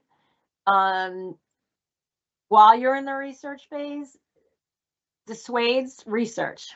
So we will have to, at some point, I think, take a look at this and to figure out how we can improve these regulations so we can improve the pace of research in Massachusetts. Thank you. Thank you, Commissioner. Commissioner Camargo, any questions? Okay. Derek, you want to continue? Certainly. Yep. I think there's no questions here. Yep. Thank you. We can move on to this next slide. So I kind of waffled, honestly, on whether I wanted to keep the slide in here. Truth be told, I had put this together last month and actually missed last month's public meeting. So credit to our licensing manager, Ann Damari, for presenting this slide on my behalf last month. I did just want to highlight it again here just to show, really kind of hammer home what that process looks like, because I think, a lot of people hear the essentially like, okay, you've been given a provisional license, but what does that mean? What does the timeline look like for then moving through the process after you pay your fee, you request your inspections? How long does that take? And the big thing I really wanted to show on this slide, and I'm sure Annie covered it last month as well, is just the progress that we've made. It's really a testament to just I&E and all of the work that has gone into reviewing these and ensuring people are in compliance, the number of inspections, the number of road miles I'm sure our investigators and inspectors have tallied up over the years to get on site and make sure people are in compliance. And really with that, it sort of tells the story of how, over that time, we've really honed those processes and really taken out a lot of waste, I think. And you can see that just reflected in whether it's the average time from original submission to review, where, when I started here back in late 2018, we had a queue that was just stacked up, and it was just review as much as you can, get through as much as you can. And then in 2019, really, it's the floodgates sort of opened, and it's just kind of went. And you can see just time over time, we're eventually down to under 5 days now for a review. And the only thing I'd really add with that little bump from the 398 to the 4.37 in 2024, personally, I think that's tied a lot to the review of HCAs and just the, that's added a certain volume to our work. It's added a new process that I was really curious to see how that would play out over the summer, especially. So we started receiving those March 1st of this year. And I had a feeling that as we started to progress through those, certainly we would get that queue down to something that's way more manageable. And I'm happy to say to credit the staff again as well. They've been absolutely crushing the reviews of those HCAs, getting good turnaround time, and again, reducing the turnaround time on that as well. I did see Commissioner Roy, I believe, had a question. Yes, Commissioner, go ahead. Thank you. And thank you for this slide, Derek. What I would say, and you kind of touched on it, so I'm going to take it a little further, is, and great job by the team with this new mandate over HCAs, that could spike the numbers up. In other words, if folks are seeking a 120-day extension 3 times, I'm wondering if we need to annotate that, because the numbers could go way up from one phase to the other if we need to annotate that. So it's not the commission held it up, folks needed the extra time to be able to negotiate a compliant HCA. So I don't know what your thoughts are around that, but that could skew the numbers in the future. Mm-hmm. Yeah, I think you're actually doing a great job of leading us right into another data point that I believe Olivia Coble will be presenting as it relates to the HCAs. So we have started to take a look into the numbers for license extensions, including average amount of time that's being requested. And it's a great point. It's certainly something that, you know, again, I think over time, as the commission, as we have gotten more and more used to the processing of HCAs and what that process looks like, it's becoming secondhand nature to everyone. It's just part of the process now. And I think that over time is going to be reflected in what we see here. So with the license extensions, yeah, it's certainly something that I would think 6 months from now, when we take a look at the same data, and if you start to see increases in time, it's certainly one of the variables that could absolutely have an impact on that. Derek, I have a question for you, just kind of as a reminder. The last column is the average time from provisional to approval to final license. Obviously, we all know sometimes provisional approval can be in 1 year, final license can be a year, 2 years later. So just for everybody's benefit, if you can just walk through again how you come up with those averages in the last column. Certainly. Yes, thank you, Acting Chair. Yes, it's so that last column I think really illustrates, it kind of uncovers some of the gray area that people may have about those times. That meaning, you know, you can have a provisional approval, for instance, where, you know, you've bought a parcel of property to situate your retail on or what have you. Some properties may be more ready than others. You know, if you have a property that needs extensive work done to it, you need new construction, you need an architectural review done by staff. Those types of things are going to take a lot longer than someone, for instance, who buys a space that's more adequately suited to that retail location already. And that's just one example. There could be a whole number of factors. There's also, you know, working with the municipality to make sure, you know, there's zoning compliance and things of that nature. Just all those little pieces that still need to be put in place until you're able to apply for that final license. So I really think it spans the gamut. We could see people that just take a month or two and some that take, you know, a year or two. So really that average time, I think it's good to think of it as a case-by-case basis as well. But really what this slide illustrates is just as a whole, how we've taken that time down over the years.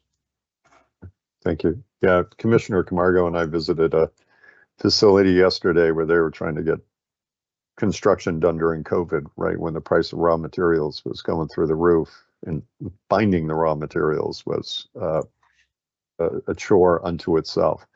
So I appreciate that kind of just breakdown of those final numbers. So thank you. Yes, absolutely. Happy to provide those. And happy to field any other questions if there are. I think you're okay. Move on to the next one.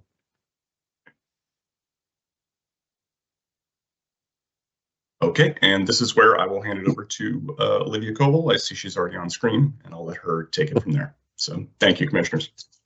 Thank you, Derek. Director Coble, welcome. Thank you, Acting Chair, and good afternoon to everybody. Pleasure to be here, and I love going over these HCA numbers so you can see all the progress we have made. So since the last time we met, the total number of applications that we have received is now up to 485, 74 being SEP, NEA, or EA, and 57 DBE. We have received 107 model HCA, 8 SCP EA status, 12 DBE. During the last public meeting, you had asked for the compliant number of model HCAs, and I'm happy to report 80 of those were compliant, 7 were SCP or EEAs, 1 was DBE, 10 were DBE.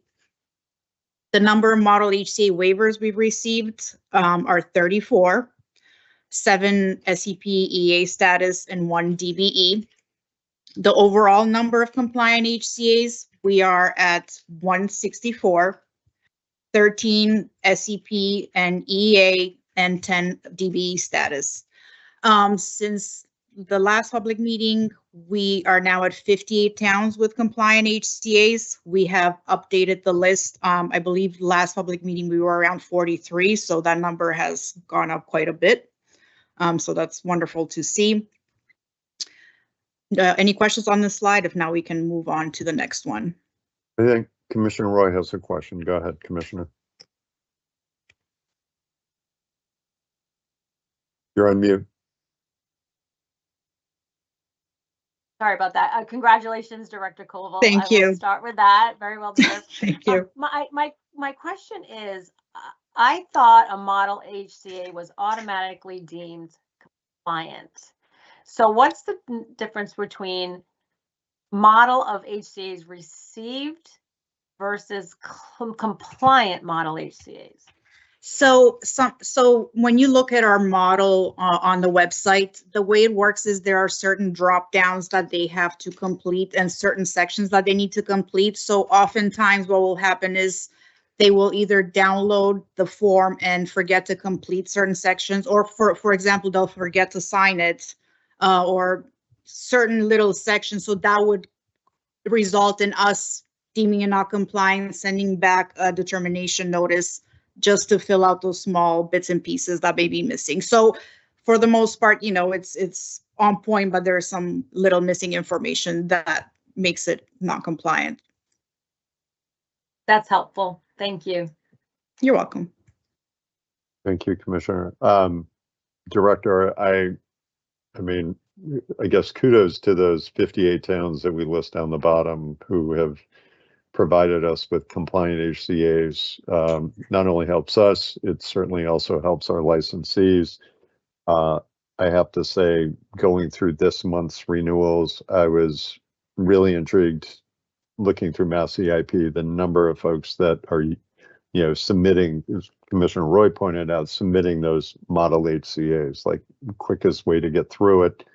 And obviously, we've still seen a good number of waivers also received, but I think that larger number at the bottom, compliant HCAs, really means that there is a strong relationship being built between our host communities and licensees, which we've always said was our priority and our goal, that we want our licensees and host communities to have a strong relationship. So these numbers are encouraging. Still more work to do, but these numbers are encouraging. So thanks to you and your team. Agreed. Thank you. And you know, I can't say it enough. The entire INE team has been so important. Like everybody's helped getting to where we are. I'm talking about, you know, investigations, testing, licensing, EC. Literally everybody's been involved in getting this process moving and getting to where we are. So thank you to everybody. Moving on to the next slide. So the number of HCAs we've reviewed this far since we started, we are now at 440. 39 are currently under review, and we have 358 determination notices that have been sent out. So again, just a reminder, the determination notices are for those non-compliant HCAs. In terms of extensions, overall, we have received 477. Of those, 90 are in the conditional pre-approval status, meaning that they have not yet paid the fee that is required. 387 have been granted an extension, meaning that they have paid the fee. And then during the last public meeting, you wanted to know the average numbers of days requested, and that we have calculated at an average of 97 days.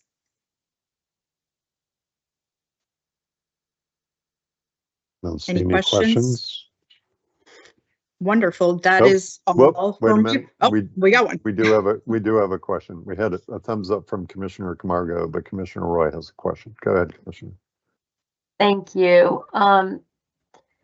So the extensions request received at 477 and 387 were granted. So we're like 90 were not. Can you give an example of why someone would not be granted an extension?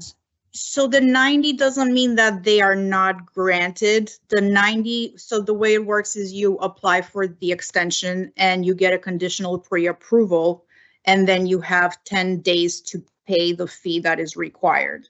That means that 90 of those right now are in that pre-approval stage and they haven't yet paid the fee to get the full extension granted. It's possible that they might pay or they might not end up paying, in which case if they don't pay, then they would not get the extension. That was my next acting chair. Is it okay if I ask a follow-up? Of course. So that was my next question. So you're saying it's 10 days to pay the prorated fee. So what happens after 10 days and they don't pay? They would not get the extension. So then if they don't have a compliant HCA, like it would jeopardize their renewal, I guess is what I'm saying. The HCA or the not paying the fee? Well, if they don't, you need a compliant HCA to get your renewal. And Correct. if you don't have that and you apply for extension and you don't pay, so it's therefore not officially granted. Right, so that's why, so what the process, what the way it's intended to work is these extensions were allowed in order to give time, extra time to licensees to negotiate HCAs, for whoever needs that extra time. So what they would need to do is apply for the extension, pay the fee, so then that extension kicks in. So then they have that extra time to work on their HCA and the renewal expiration date would be extended. So essentially they need to pay the prorated fee so they can get the extension to work on the HCA. Follow up. Of course. So how are these folks notified that they have 10 days? Is it we send out a notification? Correct. Yes, it's part of the notice. It clearly outlines the fee amount and the how long they have to pay and how do they pay it, etc. It's all in the notice they receive. Okay. And so if there's an expiration of a license because of a non-compliant HCA and the non-payment of a prorated fee, then it's on the onus of the licensee? Sorry, could you repeat that? Sure.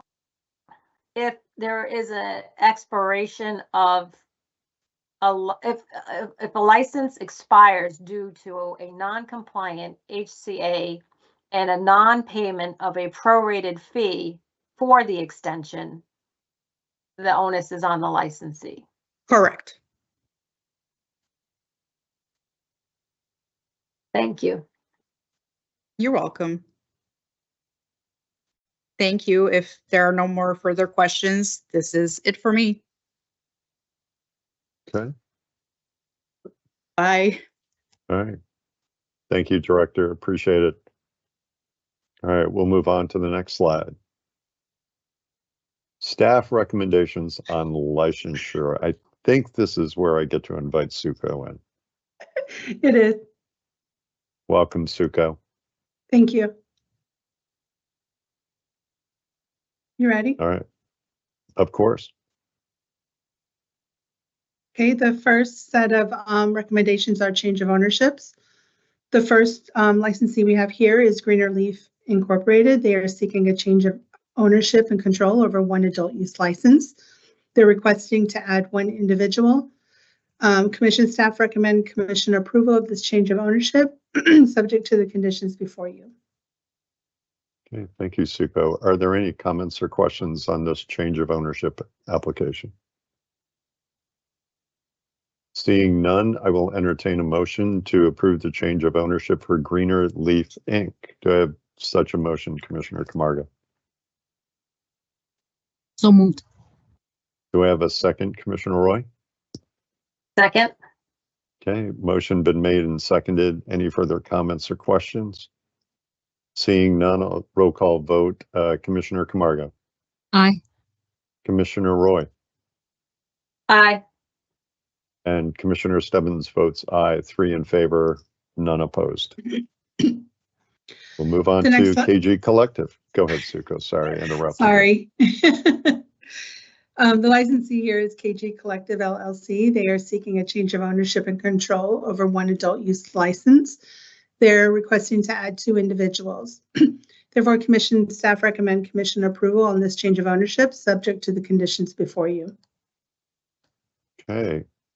Any questions from commissioners on the change of ownership for KG Collective? Seeing none, I'll entertain a motion to approve the change of ownership for KG Collective LLC. Do I have such a motion, Commissioner Roy? So moved. Do I have a second, Commissioner Camargo? Second. Motion been made and seconded. Any further comments or questions? Seeing none, I'll do a roll call vote. Commissioner Camargo? Aye. Commissioner Roy? Aye. And Commissioner Stebbins votes aye, 3 in favor, none opposed. All right, next up, Suko. The licensee here is Pioneer Valley Extracts LLC. They are seeking a change of ownership and control over one adult use license. They are requesting to add 4 individuals and 2 entities. Therefore, commission staff recommend commission approval of this change of ownership, subject to the conditions before you. Okay, do we have any comments or questions on the change of ownership for Pioneer Valley Extracts LLC? Seeing none, I'll entertain a motion to approve the change of ownership for Pioneer Valley Extracts LLC. Do I have such a motion, Commissioner Camargo? So moved. Do I have a second, Commissioner Roy? Second. Okay, motion been made and seconded. Any other further comments or questions? Seeing none, I will call for a roll call vote. Commissioner Camargo? Aye. Commissioner Roy? Aye. And Commissioner Stebbins votes aye, 3 in favor, none opposed.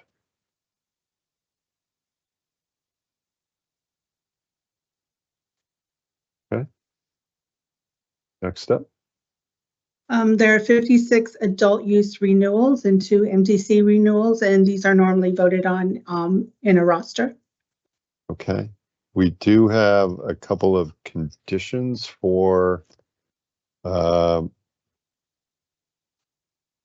couple of conditions on 3 of these. So I'm happy to, let's entertain quickly a first motion to approve a roster of renewals 1 through 12, 14 through 26, 28 through 47, and 49 through 58. Do I have such a motion to approve that slate of renewals, Commissioner Roy? Commissioner Camargo, do I have a second? Before I second it, can we move the slide so we can see them? Thank you. I just want to read through them one more time. So moved. Okay, for second? I'm sorry. Commissioner Second. Camargo? Second. Yep. Thank you. Sorry. Second. Motion have been made and seconded. Any other comments or questions? Seeing none, do a roll call vote. Commissioner Camargo? Aye. Commissioner Roy? Aye. And Commissioner Stebbins votes aye. 3 in favor, none opposed. I have conditions on a couple of renewals. We'll go back to them. The first one is number 13, EOS Bittersweet LLC. Renewal number MCR 140702. They are one of our, FYI, they are one of our outdoor cultivators who was extremely helpful organizing and turning out a crowd for the listening session that we had out in Great Barrington. I'll read the proposed condition. And that proposed condition is within 30 business days of approval of application for renewal, contact CCC Licensing Division to provide updates to licensee's positive impact plan in accordance with 937 CMR 500.1034B. And just to give you all an explanation, They're doing incredibly good work with respect to meeting the goals and objectives of not just their positive impact plan, but their diversity plan. However, in the positive impact plan that was submitted for this renewal, there was some information that might be outdated, and there were several places where I don't think information had been provided. So simply asking them to go back and fill in those details and resubmit it. That said, any comments or questions? If not, I will entertain a motion to approve the renewal of the license for EOS Bittersweet LLC, MCR 140702. Commissioner Roy, do I have such a motion? So move. Commissioner Camargo, will you second? Oh, Second. Commissioner Roy, go ahead. Do you need to say contingent or subject to the condition placed on by Commissioner Stebbins? Yes. I don't know if you need that for the record. I just Nope. throw that out there. Thank you for catching that. It's in my script. So I will pull back my motion. Let me reread it. I seek a motion to approve the renewal license for EOS Bittersweet LLC, MCR 140702, subject to the condition articulated by Commissioner Stebbins. Commissioner Roy, do I have such a Gladly. motion? So moved. Gladly. Thank you. Commissioner Camargo, do I have a second? Yes, second. Okay, motion been made and seconded. Roll call vote. Commissioner Camargo. Aye. Commissioner Roy. Aye. And Commissioner Stebbins votes aye, 3 in favor, none opposed. The next licensee was Local Roots NE Inc., renewal number MRR 206967. The proposed motion is within 30 business days of approval of application for renewal, contact CCC Licensing Division for an update to consider identifying goals for minorities, veterans, residents with disabilities, and LGBTQ plus residents under licensee's diversity plan in accordance with 935 CMR 500.1034B. I'd seek a motion to approve the renewal license subject to the condition articulated by Commissioner Stebbins. Do I have such a motion, Commissioner Camargo? So moved. Commissioner Roy, do I have a second? Second. Motion been made and seconded. Any further comments or questions? Seeing none, I'll do a roll call vote. Commissioner Camargo. Aye. Commissioner Roy. Aye. And Commissioner Stebbins votes aye, 3 in favor, none opposed. The third renewal licensee is number 48, Theory Wellness, Inc., MRR 206931. My proposed condition is within 30 business days of approval of application of renewal, contact CCC Licensing Division for an update to record progress toward goal number 1 in the licensee's positive impact plan in accordance with 935 CMR 500.1034B. Again, they have a good report. They had a goal, I believe, of local hiring, if I remember this one correctly, in their positive impact plan, but didn't see any update or, record of progress. So just asking them to submit that if they would. That said, I'd seek a motion to approve the renewal license for Theory Wellness, Inc., subject to the condition articulated by Commissioner Stebbins. Commissioner Roy, would you make that motion? So moved. Commissioner Camargo, would you second? Second. Motion been made and seconded. I'll do a roll call vote. Commissioner Camargo. Aye. Commissioner Roy. Aye. And Commissioner Stebbins votes aye, 3 in favor, none opposed. All right. Thank you, Suko. We'll move on to our provisional licensee. Okay, the applicant here is Green Speed Delivery. Yep. Oh, Commissioner Roy, do you have a question? I do. I'm sorry, Suko. I do have a question.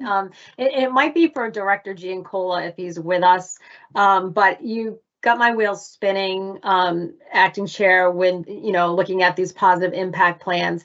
And I know, giving a contribution to the Social Equity Trust Fund you're able to satisfy a component. How are licensees able to do that? Do we know that at this point? Do we have any information if that mechanism is available? Is Matt with us?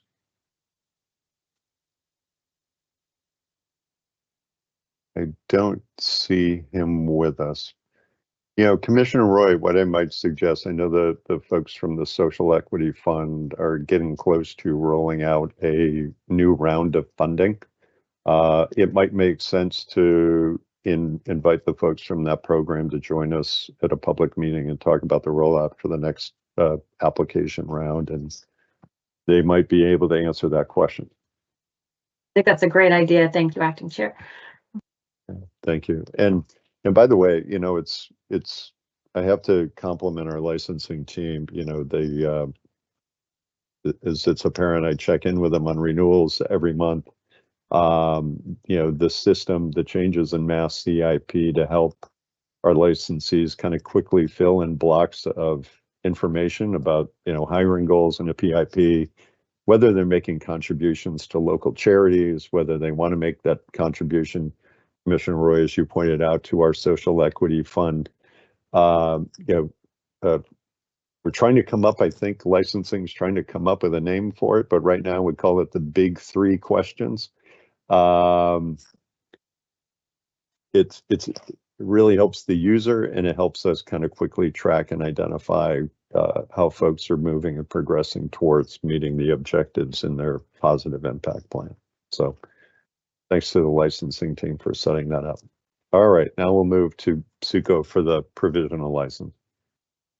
Okay, the applicant here is Greenspeed Delivery Incorporated. The proposed location is 41 Exchange Street, located in Athol. They're seeking a product manufacturing license, and the applicant received an expedited review as a social equity participant. Commission staff do recommend the issuance of a provisional license subject to the conditions before you. Okay, do I have any comments or questions on this provisional licensee? Okay, seeing none, I'll seek a motion to approve the provisional license for Greenspeed Delivery, Inc. Application number MP 282117. Do I have such a motion, Commissioner Roy? So moved. Do I have a second, Commissioner Camargo? Second. Motion been made and seconded. Any further comments, questions? Okay, seeing none, do a roll call vote. Commissioner Camargo? Aye. Commissioner Roy? Aye. And Commissioner Stebbins votes aye, 3 in favor, none opposed. All right, Suko. Okay, now we have 3 final license recommendations for consideration, and these are also normally voted on in a roster. Okay, we got to do some things a little bit differently because I understand Commissioner Camargo needs to recuse herself from item number 3. So let's tackle the first 2. Would I have a motion to approve final licenses for Elevation Retail LLC, MR 284765, and the Corner Emporium LLC, MR 281408. Do I have such a motion, Commissioner Camargo? So moved. Do I have a second, Commissioner Roy? Second. Okay, motion been made and seconded on these 2 final licenses. Any other comments or questions? Seeing none, I will do a roll call vote. Commissioner Camargo? Before I say yes, I just want to say congratulations to these final licensees. We know it is really hard to get to this point in this industry, and aye. Okay, Commissioner Roy? I echo that, and aye. Commissioner Stebbins, echo both of your comments and vote aye as well. Those 2 final licenses are approved. 3 votes in favor, none opposed. For Verdant Reparative Inc., I know that Commissioner Camargo, you have to come back. Okay, Commissioner Camargo, we know you need to recuse yourself from voting on this final license. However, if you recuse yourself, we can't pass their final license, but just 2 votes. So I will entertain a motion to delegate authority to review and approve the final license of Verdant Reparative Inc. Item number 3 under staff recommendations on final licenses on the agenda to the acting executive director. Do I have such a motion, Commissioner Roy?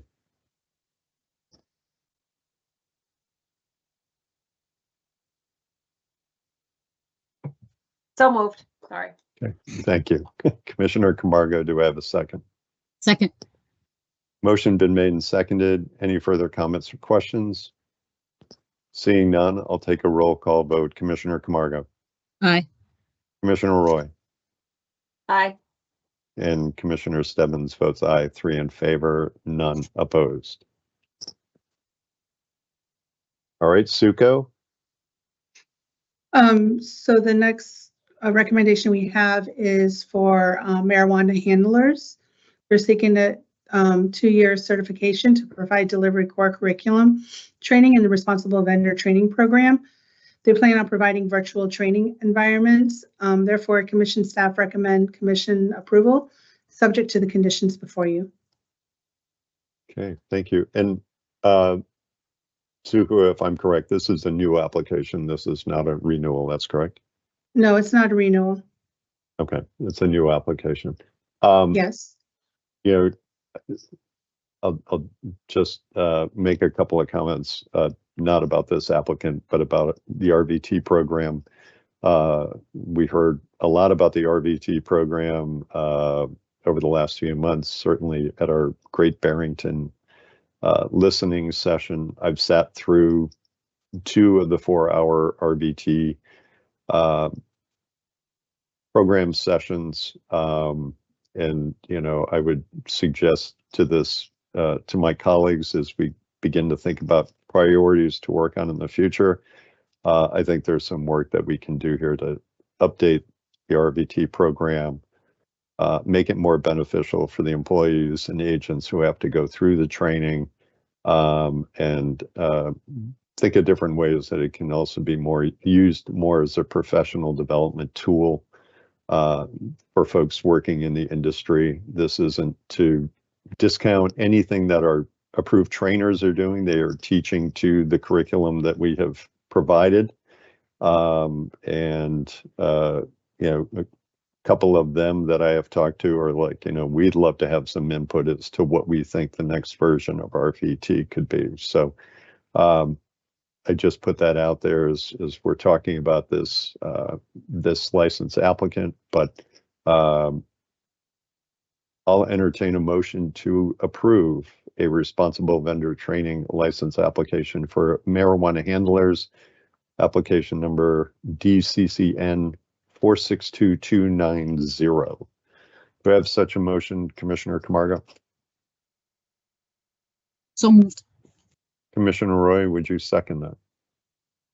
Second. Okay, motion been made and seconded. Any other comments or questions? Seeing none, I'll do a roll call vote. Commissioner Camargo, Aye. Commissioner Roy, Aye. Commissioner Stebbins votes aye. 3 in favor, none opposed. All right. So that's it for me, but would it be okay if I just gave a couple of shout outs quickly? Of course you can. Feel free. Okay, thank you. First, I want to extend my sincere gratitude to you, the acting chair, commissioners, AED Hilton Creek, and Chief Kamalo for the opportunity to present on behalf of the licensing team. It's been a valuable experience. I would also like to acknowledge the INE team for their diligent efforts and dedication. Their tireless work ensures that all tasks are completed effectively. Additionally, I want to express my appreciation for Chief Kamalo's ongoing support as we advance regulation implementation and other projects. And lastly, I would like to commend the project management team for their exceptional ability to keep us on track with all our initiatives. So thank you to everyone. This is my last month presenting. Jamie Wakefield will be taking my place for the next couple of months. So thank you. Suko, thank you so much. Thank you for the shout outs to your colleagues and the rest of the team. Greatly appreciate that. We look forward to grilling. I mean, we look forward to having Jamie take her first round in the rotation. Jamie, if you're listening, we'll go easy and do it as quickly and smoothly as we just did it today with Suko. Thank you. Thank you. Commissioner Roy, go ahead. May I respectfully ask for a 5-minute break?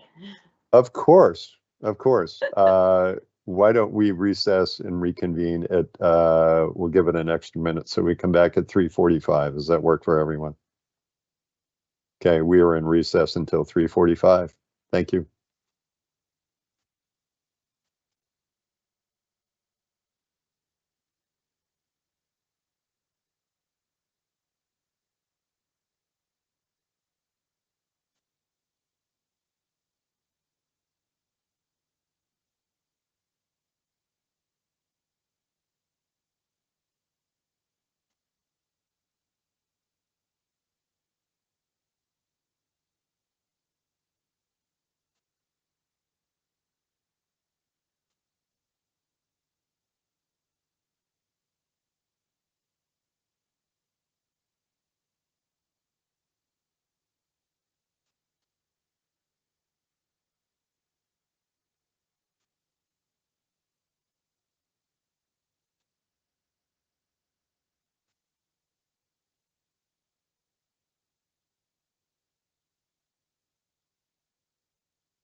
Okay, welcome back, Commissioner Camargo, Commissioner Roy.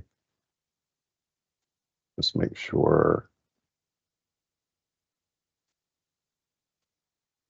Okay.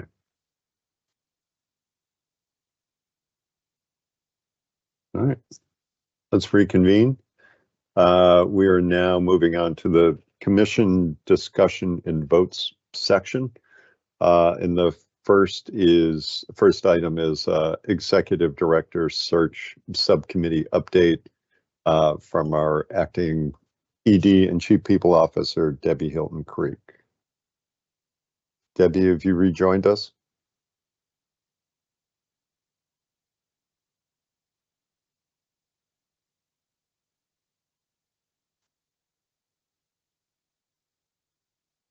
Okay. We'll give Debbie another minute. She hasn't rejoined us yet.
While we're waiting for Debbie, we've done 2 and 3.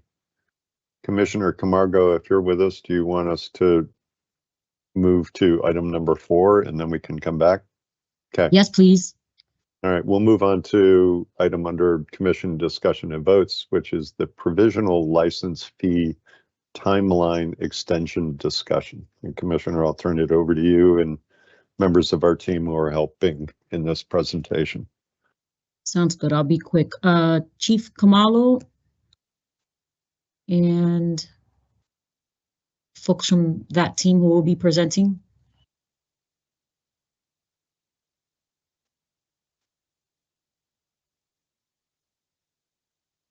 Hi, I'm so sorry. My apologies. I got caught up in nachos. Sorry. Having a snack. Understood. No worries. Yeah, thank you. Commissioner, we can either move ahead with yours, or now that Debbie's joined us, we can go back to, I think, what will be a quick executive director search subcommittee update. It's up to you. Sounds good. Let's do it. Let's do it. Okay. Debbie, you want to give us the executive director search subcommittee update, please? Sure, of course. And as usual, I usually just run quickly through the slides just to sort of give us a sense of where we started and where we are right now. We started in May of 2024, earlier this year, and we've worked our way through all these different tasks over the last few months. And can we go to the next slide, please? And as a reminder, the updates that I'm presenting are usually in red. Any previous updates will revert to black ink. And so, again, this is just a reminder of where we started on our journey on the ED search. So may I have the next slide, please? Okay, and this is where the meat of the update begins. And I am so excited to report that the subcommittee has been really, they've done a really wonderful job of staying on task, of reviewing all of the applicants. We got to the point where we were now, considering setting up the virtual screens. We started the virtual screens, and it was amazing to me that once the virtual screens were done, which began in August, we just seemed to, make a lot of progress. We plowed right through, and then we're actually now at the point where we are absolutely conducting the first round of interviews. And we have concluded the first round of interviews. And so we are now looking forward to presenting, because, and maybe I should just back up a little bit to say we had a lot of great applicants, a lot of great candidates in the process.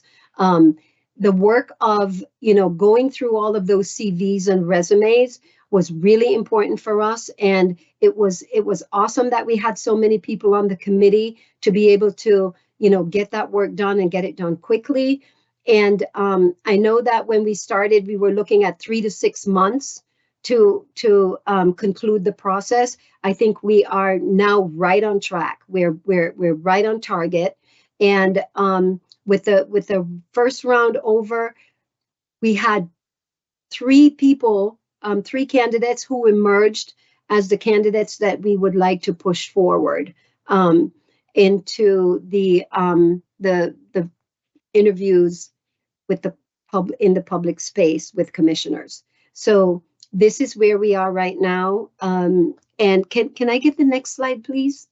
Because this other slide is really important.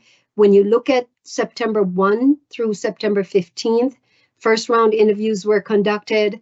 We're now going into the third round, which, we're going to be bypassing the second round and go to the third round, which is the final round. And I am hopeful that we will be able to get the 3 candidates in front of the commissioners at the very first October meeting, which is October 10th. Now, I know that, throughout this process, we've been, a little bit aggressive with our timeline. However, we are right on target, and we are hoping to go to the October 10th meeting with the 3 candidates that the subcommittee is putting forth for the possibility of, hiring a new ED. So this is where we are. And even, again, this is depending on candidates' availability, depending on commissioners' schedules, that we would get it to October 10th. If not, then, obviously a second meeting in October would be great.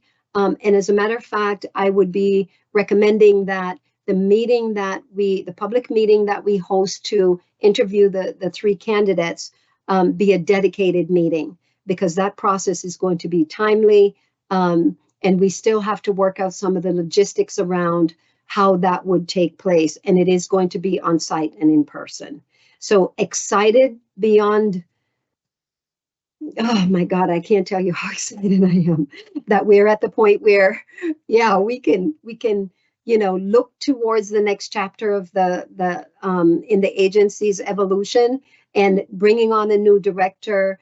And also, there's one other important element to this that I should mention, is that we are going to do that second round with the staff to have those listening sessions with the staff to talk about how we can or what we can do to make sure that we have a great onboarding for the new ED and how we can support that new ED in their roles as they step into the commission and join the team. So very excited. Can't wait for October 10th, and so that we can go from there. Commissioner Roy, go ahead. Thank you, Acting Chair, and thank you, Debbie, and so much for this update. My question is around the final interviews before the commissioners on site and in person. So I'm happy to hear that. When do commissioners, do we formulate questions? Because obviously there can't be disparate treatment. All three candidates have to get the exact same question. So can we talk about that for a little bit? When and how are those questions formulated? Thank you. Sure. Absolutely. And Debbie, Acting Chair, you want to take that or? Sure. Okay. Yeah. It's a great question, and as you've seen through Debbie's update, we have crafted the same questions for each candidate, right? I think, Commissioner, to your point, our goal is to make all of the questions that the candidates have gotten so far available to you. So you could either ask that question again, so you could hear it for your own benefit, or you can certainly draft questions of your own. Again, but to your point, every question has to be consistent. Every question has to be asked to each candidate. And as we move forward and lay out the logistics for that, you'll be told, how, we want to allow a significant amount of time. We're making a big decision on who our next ED is gonna be, and we'll give you those questions ahead of time again to see what has already been asked. See if you again want to ask that question in public for your own benefit, and certainly invite you to bring your own questions to the table as well. Go ahead, Commissioner. And thank you for that explanation. So I guess I'm confused. So there's a possibility they'll get the same questions that they've already had? All I'm saying is we're going to give you all the questions that we've asked them, so you see what they've been asked. But obviously you didn't hear the answer to those when they were asked the first time. So you can certainly use that question again, or you can look through and see and say, hey, I don't think this was asked. This is something that's important to me, and this is a question I'll want to pose to each of our finalists. Thank you. Commissioner Camargo, any questions? No, I think I'm excited as much as Debbie is, and just waiting for the questions and now mentally preparing for October. So thank you so much. And this is a big deal. It is. All right. Thank you, Debbie. Anything else you want to add? No, I think that's it for now, and more to come, obviously. Thank you. Thank you, Debbie.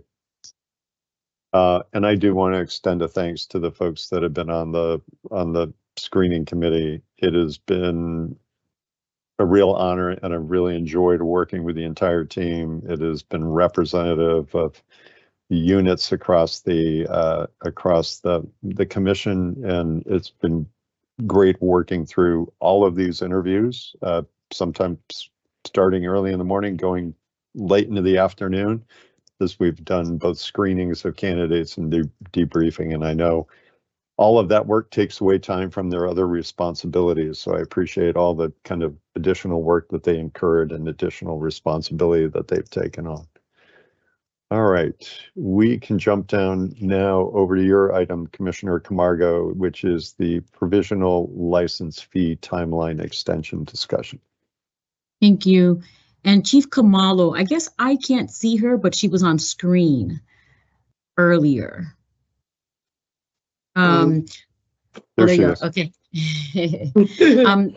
I'll be quick. So we had discussed this at the last public meeting, and we talked about this situation that we've been having at the commission in terms of these prorated and late fees and the provisional approval situation. So I brought this on the agenda. I want to make sure that we understand what this is, what it means for folks that have not paid their fees and are in that provisional stage. Also, we will vote on it next month. So we won't vote on it today. We're going to hear out our team, and I always ask for the behind the scenes and the operational, right? Like, what does this mean, and what needs to happen in order for us to find solutions to these things? So I will kick it over to either Chief Kamalo or Suko, not sure who. Thank you, Commissioner Camargo, and acting. We're all trying to get used to this. Acting Chair Stebbings, do I have the floor to be able to speak? Of course. Okay. Go ahead, thank Chief. you. Okay, thank you. So basically, what we're doing here today, from the I&E department, is to provide an overview related to all the regulatory requirements related to provisional approvals, especially when they're, when we've made a recommendation and then they've been approved by the commissioners. We did provide notice through our enforcement page related to two issues. The two issues were collection of fees for prorated fees related to renewal extensions. But today's conversation is not related to that. It's basically related to some of the emails that we've received where applicants have articulated an interest in paying their fees related to this matter. So I'll now extend the floor to Suko Defoe. That way she can be able to give you an overview of how this process works and all the regulatory requirements that are related to this. Thank you, Chief. Welcome back, Suko. Hi, thank you. So basically the slideshow is to provide an understanding of 935 CMR 500-1031 and 500-1031E. And to also outline the key regulatory requirements and the procedures to ensure compliance related to provisional license approvals. So applicants, they must remit the required license fee to obtain the provisional license before proceeding with the development of their marijuana establishment. For example, the license fee the license fee is required to be paid prior to registering agents or initiating a build out of the facility. So if the license fee is not paid within the 90 days of the provisional approval, the regulation states that the license approval will expire and a new application must be submitted for commission review. So it's like basically they would need to start over.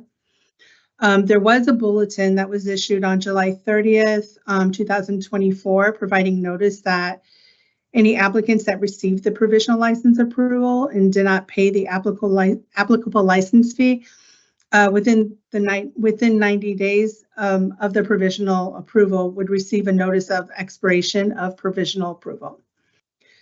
As of August 5th, 2024, the I&E department licensing began sending out the provisional approval expired notices, totaling 120 issued to date.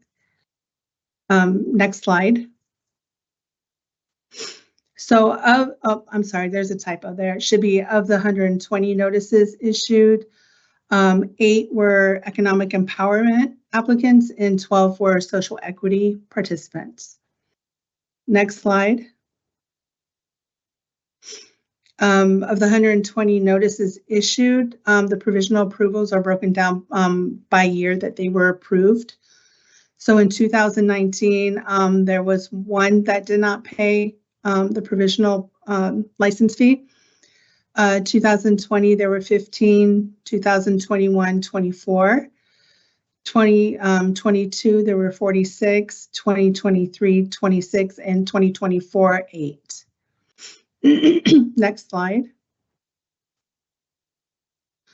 So potential concerns with extending the expired provisional approvals Given that 112 of those provisional approval expired notices pertain to approvals prior to 2024, some of the applicants may need address changes. They may have address changes to the business structure or update outdated documentation. There may be ownership concerns, location. Their certificate of good standings may need to be updated. Articles of organization, the business plans, bylaws or operating agreements, local zoning compliance. Next slide, please. They would need proposed timeline updates, the positive impact plans and the diversity plans would need to be updated just to reflect the current strategies and commitments. Bond or escrow accounts would need to be updated because those, I mean, we're talking like, if you're talking like a couple of years, a lot of these things will need to be updated. Host community agreements are now required, so they would be required to provide host community agreements. Background checks and fingerprinting would need to be conducted again because they're only valid for 1 year. Operating policies and procedures, those would also need to be updated to reflect current operational practices. Next slide, please. So just to kind of outline the steps in the provisional approval, expires are allowed to make their payments. We'd have to coordinate with JD Software to identify a process to change the current license status. Applications would need to be unapproved and reopened in Mass CIP. Applications would need to enter into a queue and be reviewed by classification type and date stamp. Currently, there are 2 applications waiting for initial review and 11 in the supplemental queue. So basically what would happen is if they reapplied, they would have to go back into the queue. Applicants would need to upload any updated documentation that they have. Applications would need to be deemed complete, meaning documentation that they submitted and found to be in compliance with our regulations. A municipal notice would be sent, have to be sent to the municipality, and the municipality has 60 days to respond. Background checks and fees would need to be conducted, and it's $475 per background check fee. Cap limits would need to be verified. Staff would need time to review HCA's and new documentation. Commissioner approval would be required once all third-party documentation had been received and assessed for compliance. And pursuant to 935 CMR 500-1022, the commission shall grant or deny a provisional license not later than 90 days following notification to the applicant that all required packets are considered complete. So basically, if the provisional approvals that were expired were to be given an option to pay, they would basically still need to reapply because a lot of their information is outdated. And same thing with the background checks, like there could be suitability concerns also.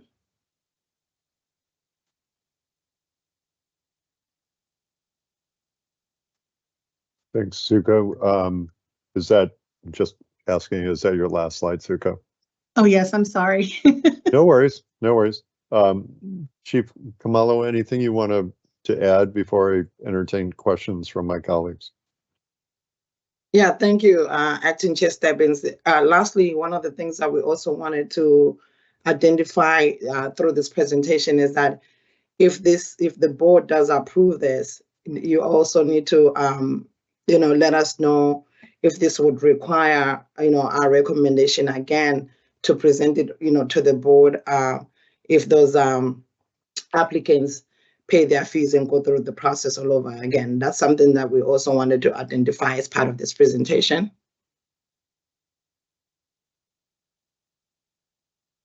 Commissioner, oh, go ahead, Chief. Were you done? I'm sorry.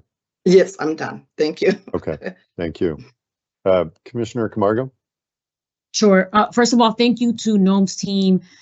We've been having this conversation for the last couple of weeks. I wanted to make sure that this came to the board so that we can understand the behind the scenes of this, this issue right here, and that we understand exactly everything that needs to happen, but also that our licensees understand what needs to happen. So thank you for the education. I think we have some stuff to think about. And I will leave it to my other commissioners to see if they have any questions. Commissioner Roy, do you have any questions?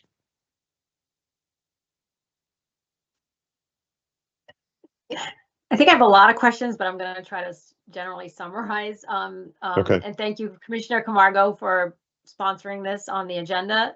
Thank you, Suko, for the presentation, and Chief Kamalo. So even though there are a lot of steps that would have to occur again, it's not all the steps. So I didn't see a new application fee.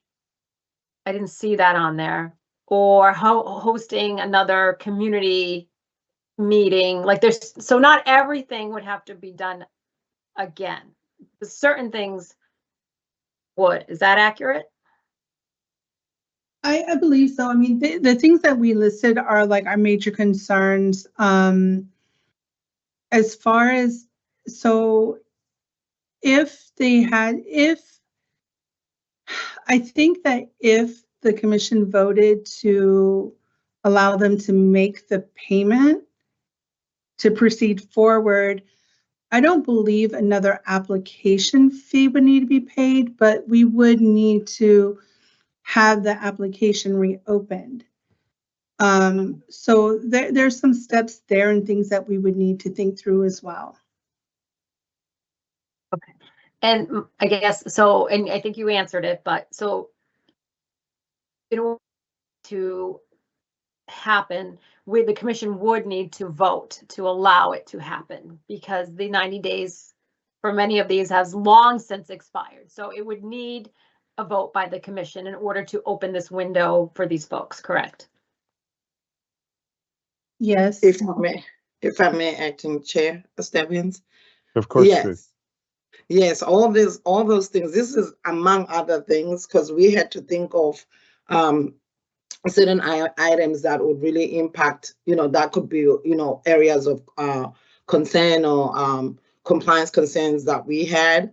So this is among other things. However, yes, you would have to vote on this. This would not really be up to the department. It is really up to the board for you all to process this, think about it, and see what are the next steps, related to making this happen. As I mentioned earlier, is that we've received, some emails. I think at this point, it's maybe up to 3 or 4 emails that I've seen so far related to this issue, where applicants are saying they have the funds, they would like to go through the process. But I think the key thing too that we have to keep in mind is that our regulations were very clear, or they are very clear in terms of what needs to happen within those 90 days. But this is something that would want from the board. If you do allow this, you really need to be able to provide some motion language that is very prescriptive and clear in terms of what the our team would have to do in order for us to be able to move this along, if that is the case. Commissioner Roy, go ahead. Thank you. And this would be applicable to just this pool. In other words, this wouldn't be ongoing policy where in 2025, if some have expired, this isn't in perpetuity. This would just be a retroactive look back for the group that you captured, and then that's it. Is that correct? That is correct, Commissioner Roy. Yes, it is, related to the 120.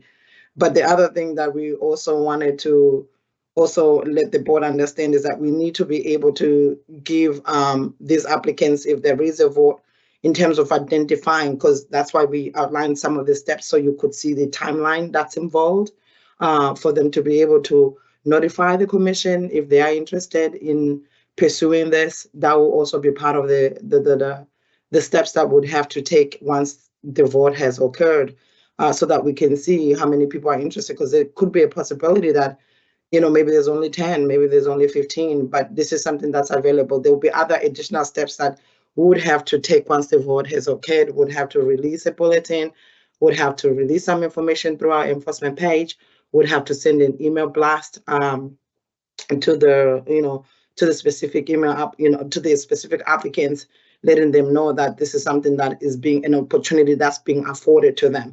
But from my understanding, in the discussions that we had with Commissioner Camargo, it was not identified that this will be, you know, a long-standing or a long-term situation. It's only for these 120 applicants that received those notifications. Commissioner Roy, you all set?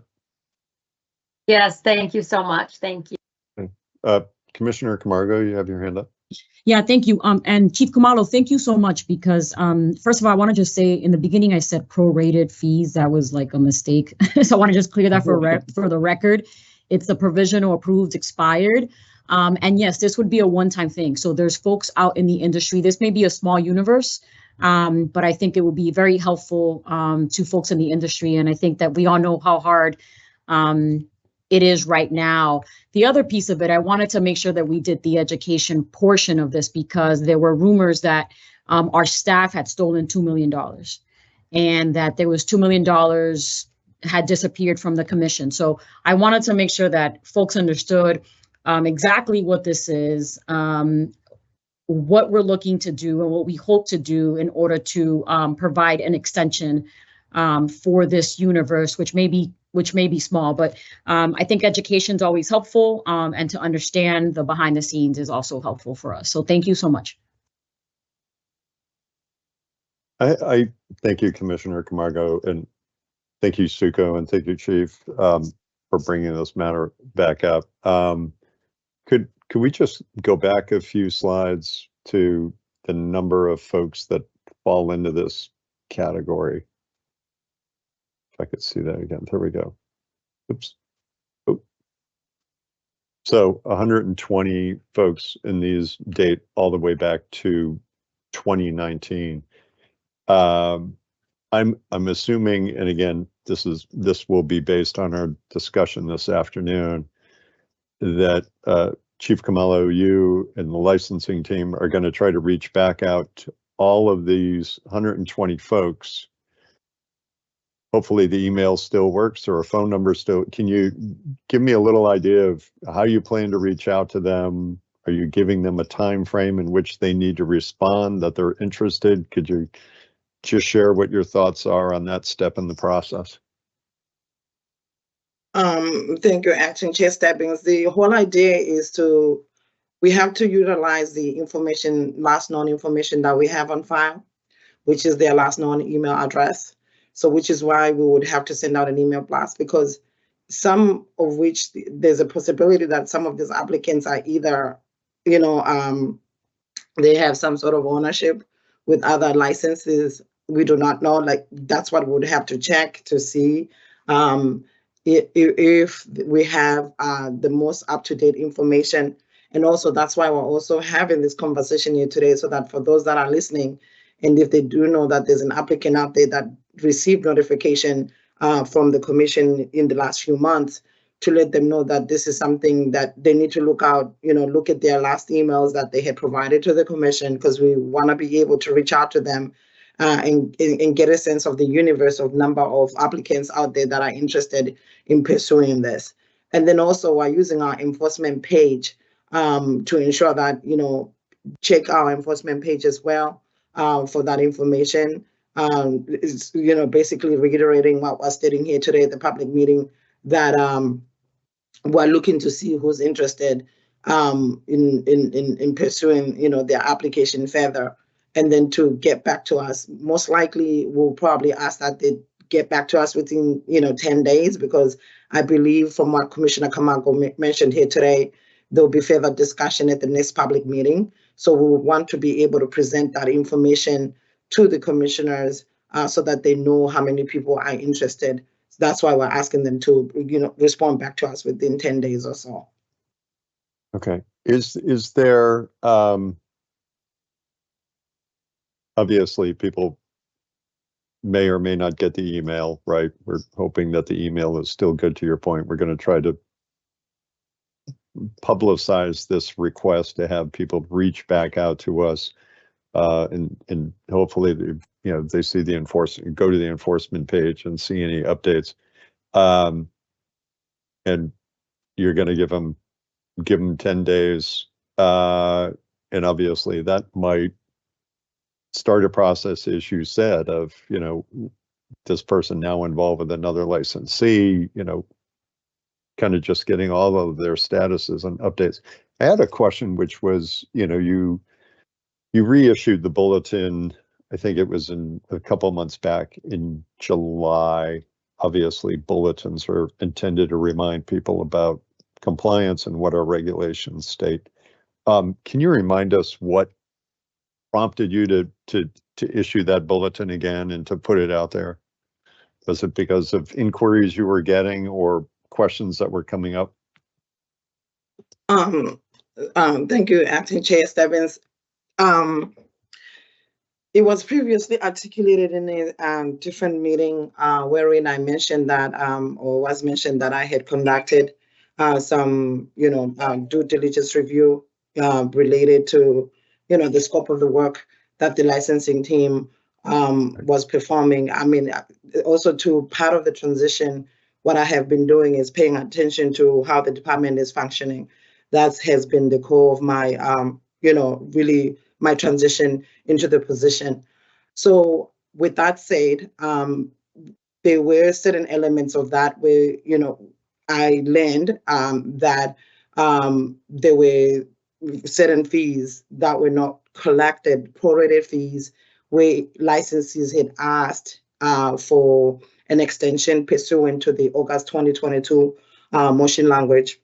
And then fees were not collected at the time. We gave them a benefit, we gave them a service. So we had a public meeting where we had asked the board to allow the licensees to be able to receive an administrative extension pursuant to that motion language going back to August 2022, allowing an additional 220 days, meaning they now had an additional 240 to the 120 days. So when we had that discussion, there was a question directly from Commissioner Roy that had asked in terms of like the process, where are we collecting the fees and all this other stuff related to that. So then it led to really getting into the nitty-gritty to see where are we with the fees, are we where we need to be? And then when it became clear that there were certain fees that were not collected related to the benefits that were afforded to certain licensees, then it led to us saying, we also need to, I asked the team, I said, can you also make sure that, we're in place, we're where we need to be with all our fees, right? And then we then discovered that when it comes to the approvals that were afforded to these, applicants, they did not pay their fee within the 90 days. So we had to then release a bulletin letting through our enforcement page back in July 30th, saying, letting them know, educating them about their regulatory requirements, what they needed to do, and also that we will be sending out notices to those individuals, applicants and licensees alike, to either collect the prorated fees or letting them know that their approval had expired, because the regulations are very clear that if you do not pay your fee for provisional license approvals within the 90 days, then the approval expires. So that's where we are with this. And that's what has led to this discussion now that, those applicants they've since received, their notifications basically letting them know that they are no longer going to be able to move forward with the process as far as their provisional approvals. And now there's an interest to pay the fees. They're saying we would like to move forward with the process and we have the money. And since we have the money to be able to pay this, can the commission allow us? But at the same time, it is not up to the staff for us to make that decision. It's really up to the board, because the regulations are very clear as far as that is concerned. I agree. Okay. I did have it's we're looking at this chart. It's not a big universe. It's 120 over the last, 5 years. I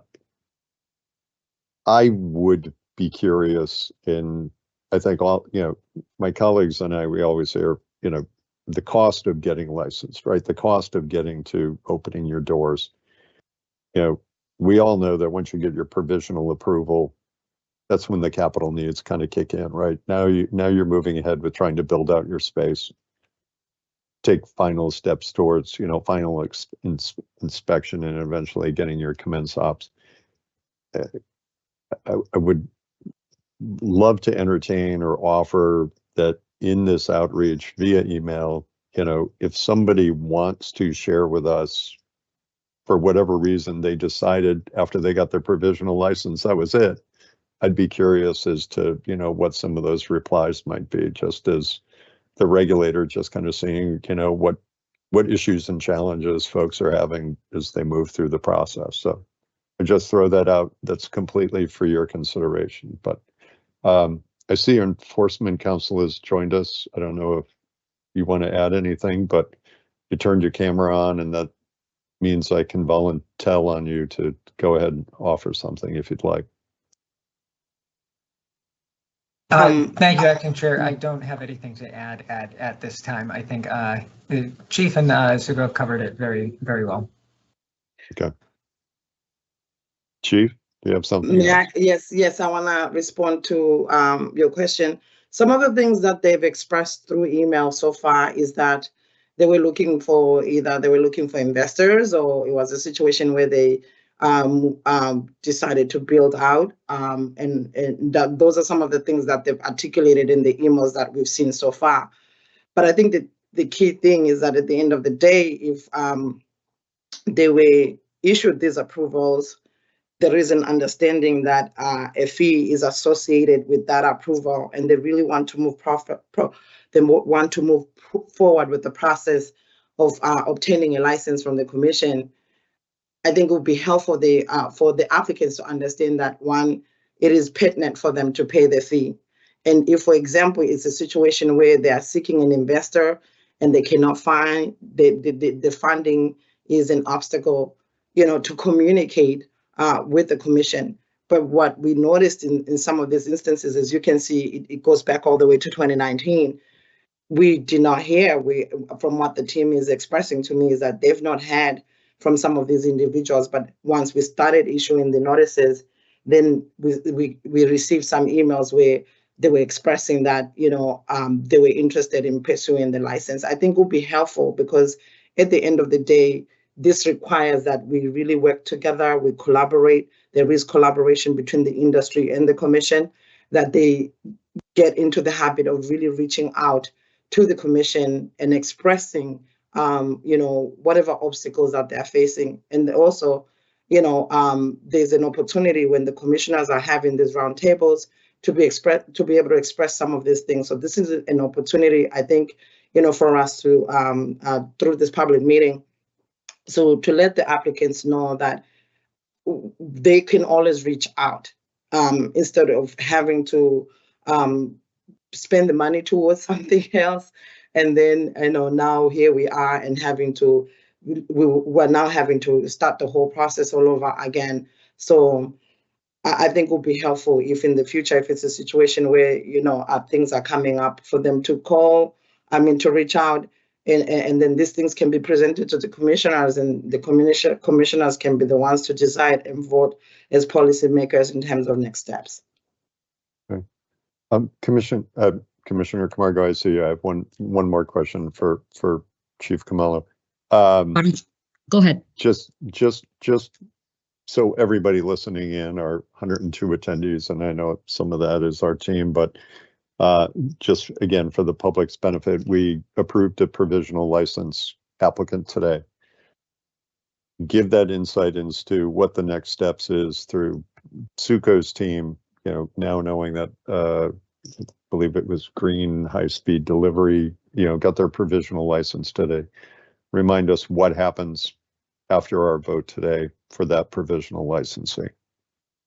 So thank you, Acting Chair Stebbings. I'll respond to it, and then I'll also allow Suko to also add in as well, to chime in. So typically, from the way I understand the process, is that once the vote has been made by the board, there is a notice that is sent to the applicant, basically explaining to them that you've been approved. And then there's also the regulations now, from what I asked the team, is that we needed to ensure that we prescribe within the notification that they need to ensure that they understand what regulation is applicable to their approval, which is ensuring that they're paying their fee within the 90 days, and what will happen if the fee is not paid within the 90 days. So at this time, I also have Suko chime in, to give you additional information or insight in terms of what are the next steps thereafter. So basically, I'm sorry, permission to speak. Of course. I'm course. sorry. So basically what happens, the notice, it'll have all the information in there. It'll tell them how much they need to pay, the date they need to pay it by. If they don't pay it, what will happen? Once they hit so we're keeping it on a tracker. And so now at the 60-day mark, if we haven't received a payment, we're going to send them a notice saying, hey, payment hasn't been received, your payment's due on X date. Same thing, lets them know what will happen if it's not paid by that 90 day. By the 91st day, if we still don't have payment, then we would proceed with the expiration notice.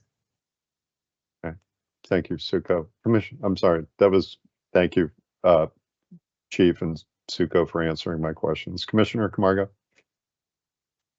Yeah, I just want to say thank you again. This is a perfect example of just collaboration and stuff that we're seeing out in the industry. I think the chief said it earlier, this may be a very small universe of folks that have been impacted, but this is one step in sort of supporting them in their process. I was going to say, in terms of just a recommendation, I know that myself and Chief Kamalo's team will debrief and meet again before the next meeting. And I really want to hear from them the recommendation in terms of timing, whether 90 days, 120 days, or 160 days, whatever it is, so that we can come back in October and vote on it. I would also say to the, my colleagues as commissioners, please feel free to reach out to this team in terms of this, so that we can be prepared at the next meeting to vote on it. So if there's any, other information that you may need or any suggestions, I haven't spoken to anyone about this. Commissioner Roy and I had a very brief conversation today. So Commissioner Roy, you and I think, are having this conversation because we talked a little bit about what was going to happen today. So I guess now you and I have talked about it briefly. So I can't talk to any other commissioner about it, but, I look forward to next month and being able to vote on the timeline of the extension for these provisional approvals. Okay. Thank you, Commissioner Camargo. Commissioner Roy? Thank you, Acting Chair. And Chief Kamalo, is it possible to know what the license types are that have expired, or the ones that are seek interest in this process to become non-expired, if you will? If we could find out what license types they are, I'd be interested in that. Thank you. Well, Commissioner Stebbins, if I may, okay, yes, Commissioner Roy, yes, we will make sure that we'll provide that breakdown as well at the next meeting, so that you can all have a full scope of the universe of what we're looking at. Okay, very good. Commissioner Camargo, Commissioner Roy, or our team, any final thoughts? Seeing none, obviously, again, not an item up for vote today, but will likely be on our October meeting agenda. We'll move on. I'm looking at the clock. I'm keeping mindful of time.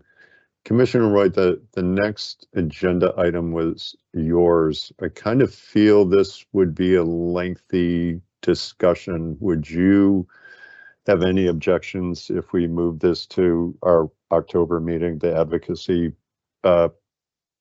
agenda item?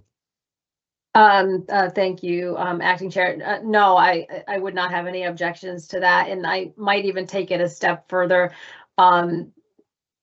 bifurcating it over the course of two meetings, maybe in October and November, and kind of dissecting it a little bit, and maybe addressing part of it in October and then another part in November.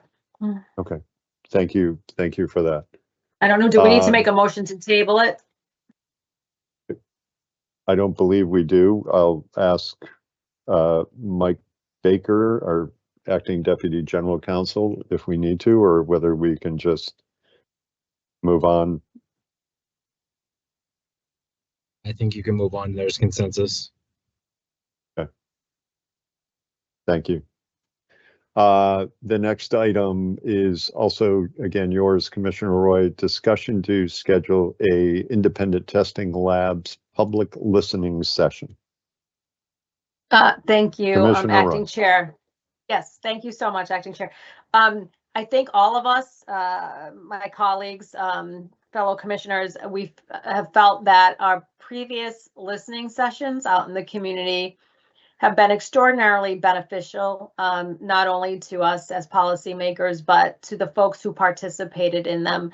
The one in Martha's Vineyard, and most recently, we had a robust conversation with the outdoor cultivators. And you know, testing is on the forefront of a lot of folks' minds, not only in Massachusetts, but across the country in the cannabis space. And I think it's important we do more of these listening sessions. And so having met with a group of independent testing labs last week, I know they have thoughts, ideas, information that they want to share with us.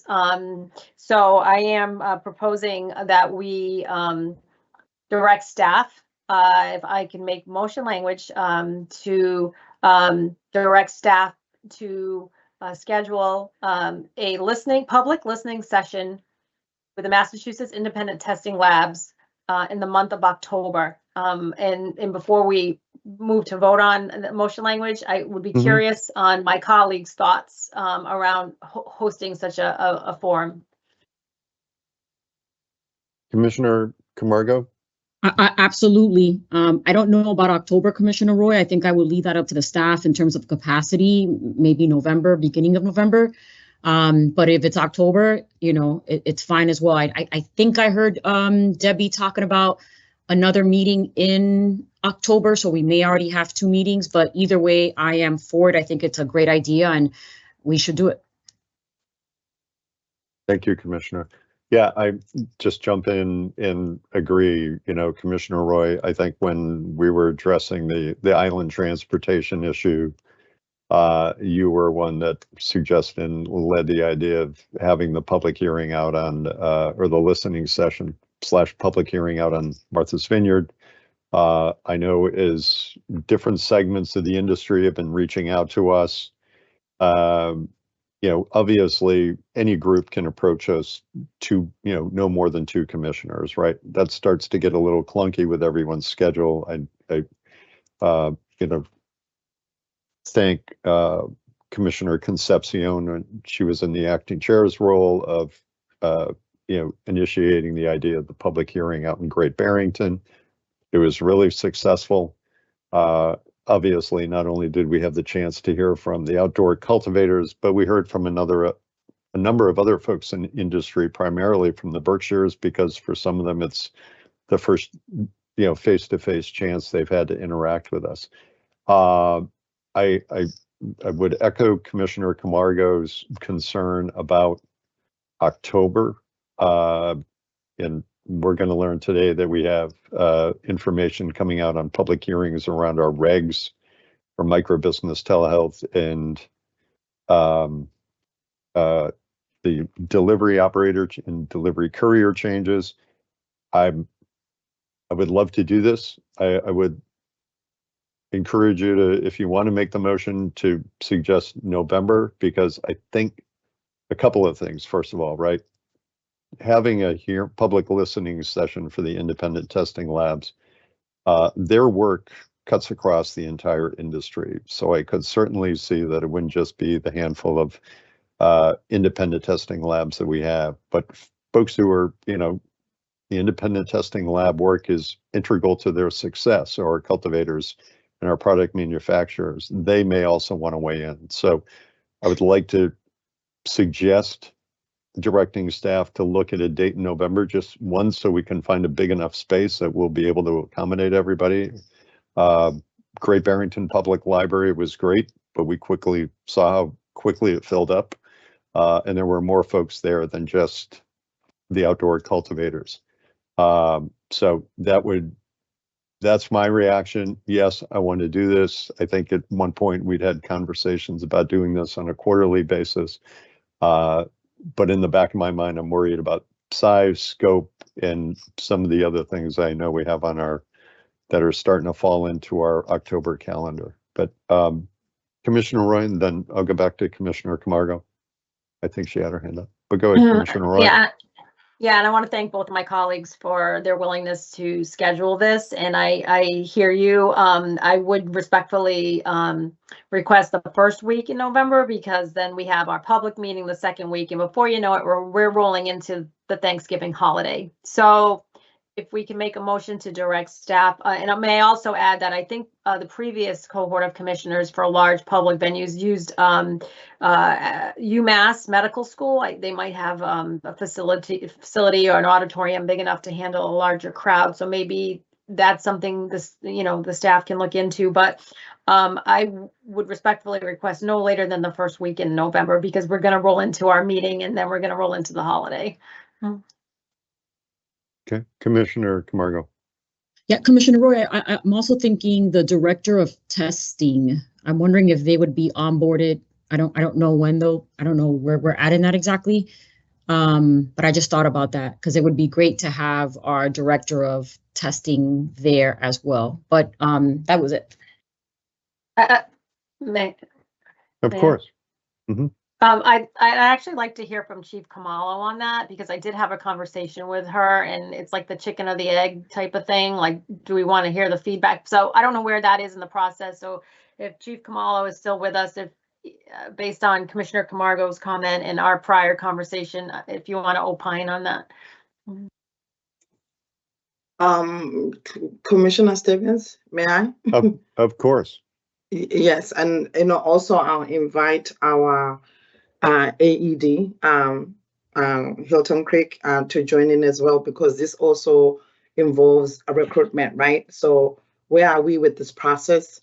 Where we are, I do not believe that by the time you have that meeting, whether it's in October or November, we'll have the director of testing at that particular time, because we're going through different recruitment processes. As today, the director of licensing was announced. We're within the department right now, we're seeking an investigations manager.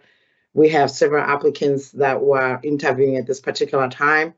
The director of testing, the position has been closed out, and we have a number of applicants that have applied, and we really need to, thoroughly review all the resumes, all the cover letters, and then they have to go through the process of phone screen, and then interviews, then get scheduled depending on whether they make it through the phone screen or not. So that will definitely take some time, with the consideration that there are some individuals that will be required to be on the panel, including, probably, also our AED that is very involved with the executive director search and all that. So if I could please have AED chime in terms of, where we are with this, if she has any additional comments related to this. Sure. If I may, Acting Chair Stebbins. Of course. So I do agree, 100% with what Noam is saying. And one of the other components to this that we probably need to consider is, as we embark on the idea that, we are looking to develop our own independent lab testing processes. The search, and I sort of mentioned this a little bit earlier when I was going over the hiring of new staff members to the agency, in that there is always a dialogue between the human resources department and the chief and the or directors, whoever the hiring managers might be, because we are really looking for a very unique testing director this go around, because of specifically because of the testing lab, initiative that's coming up before us I would say within a year or so. So I don't think that we're going to have that individual on board prior to that time. And so I would recommend, we possibly look at pushing this forward a little bit, or if you wanted to continue with this, that whatever data or information we collect, or commissioners collect, that perhaps we can use that to later inform, the process that we take with the the hiring of the testing director. Because this, as I said, is going to be a very, very important role for the agency.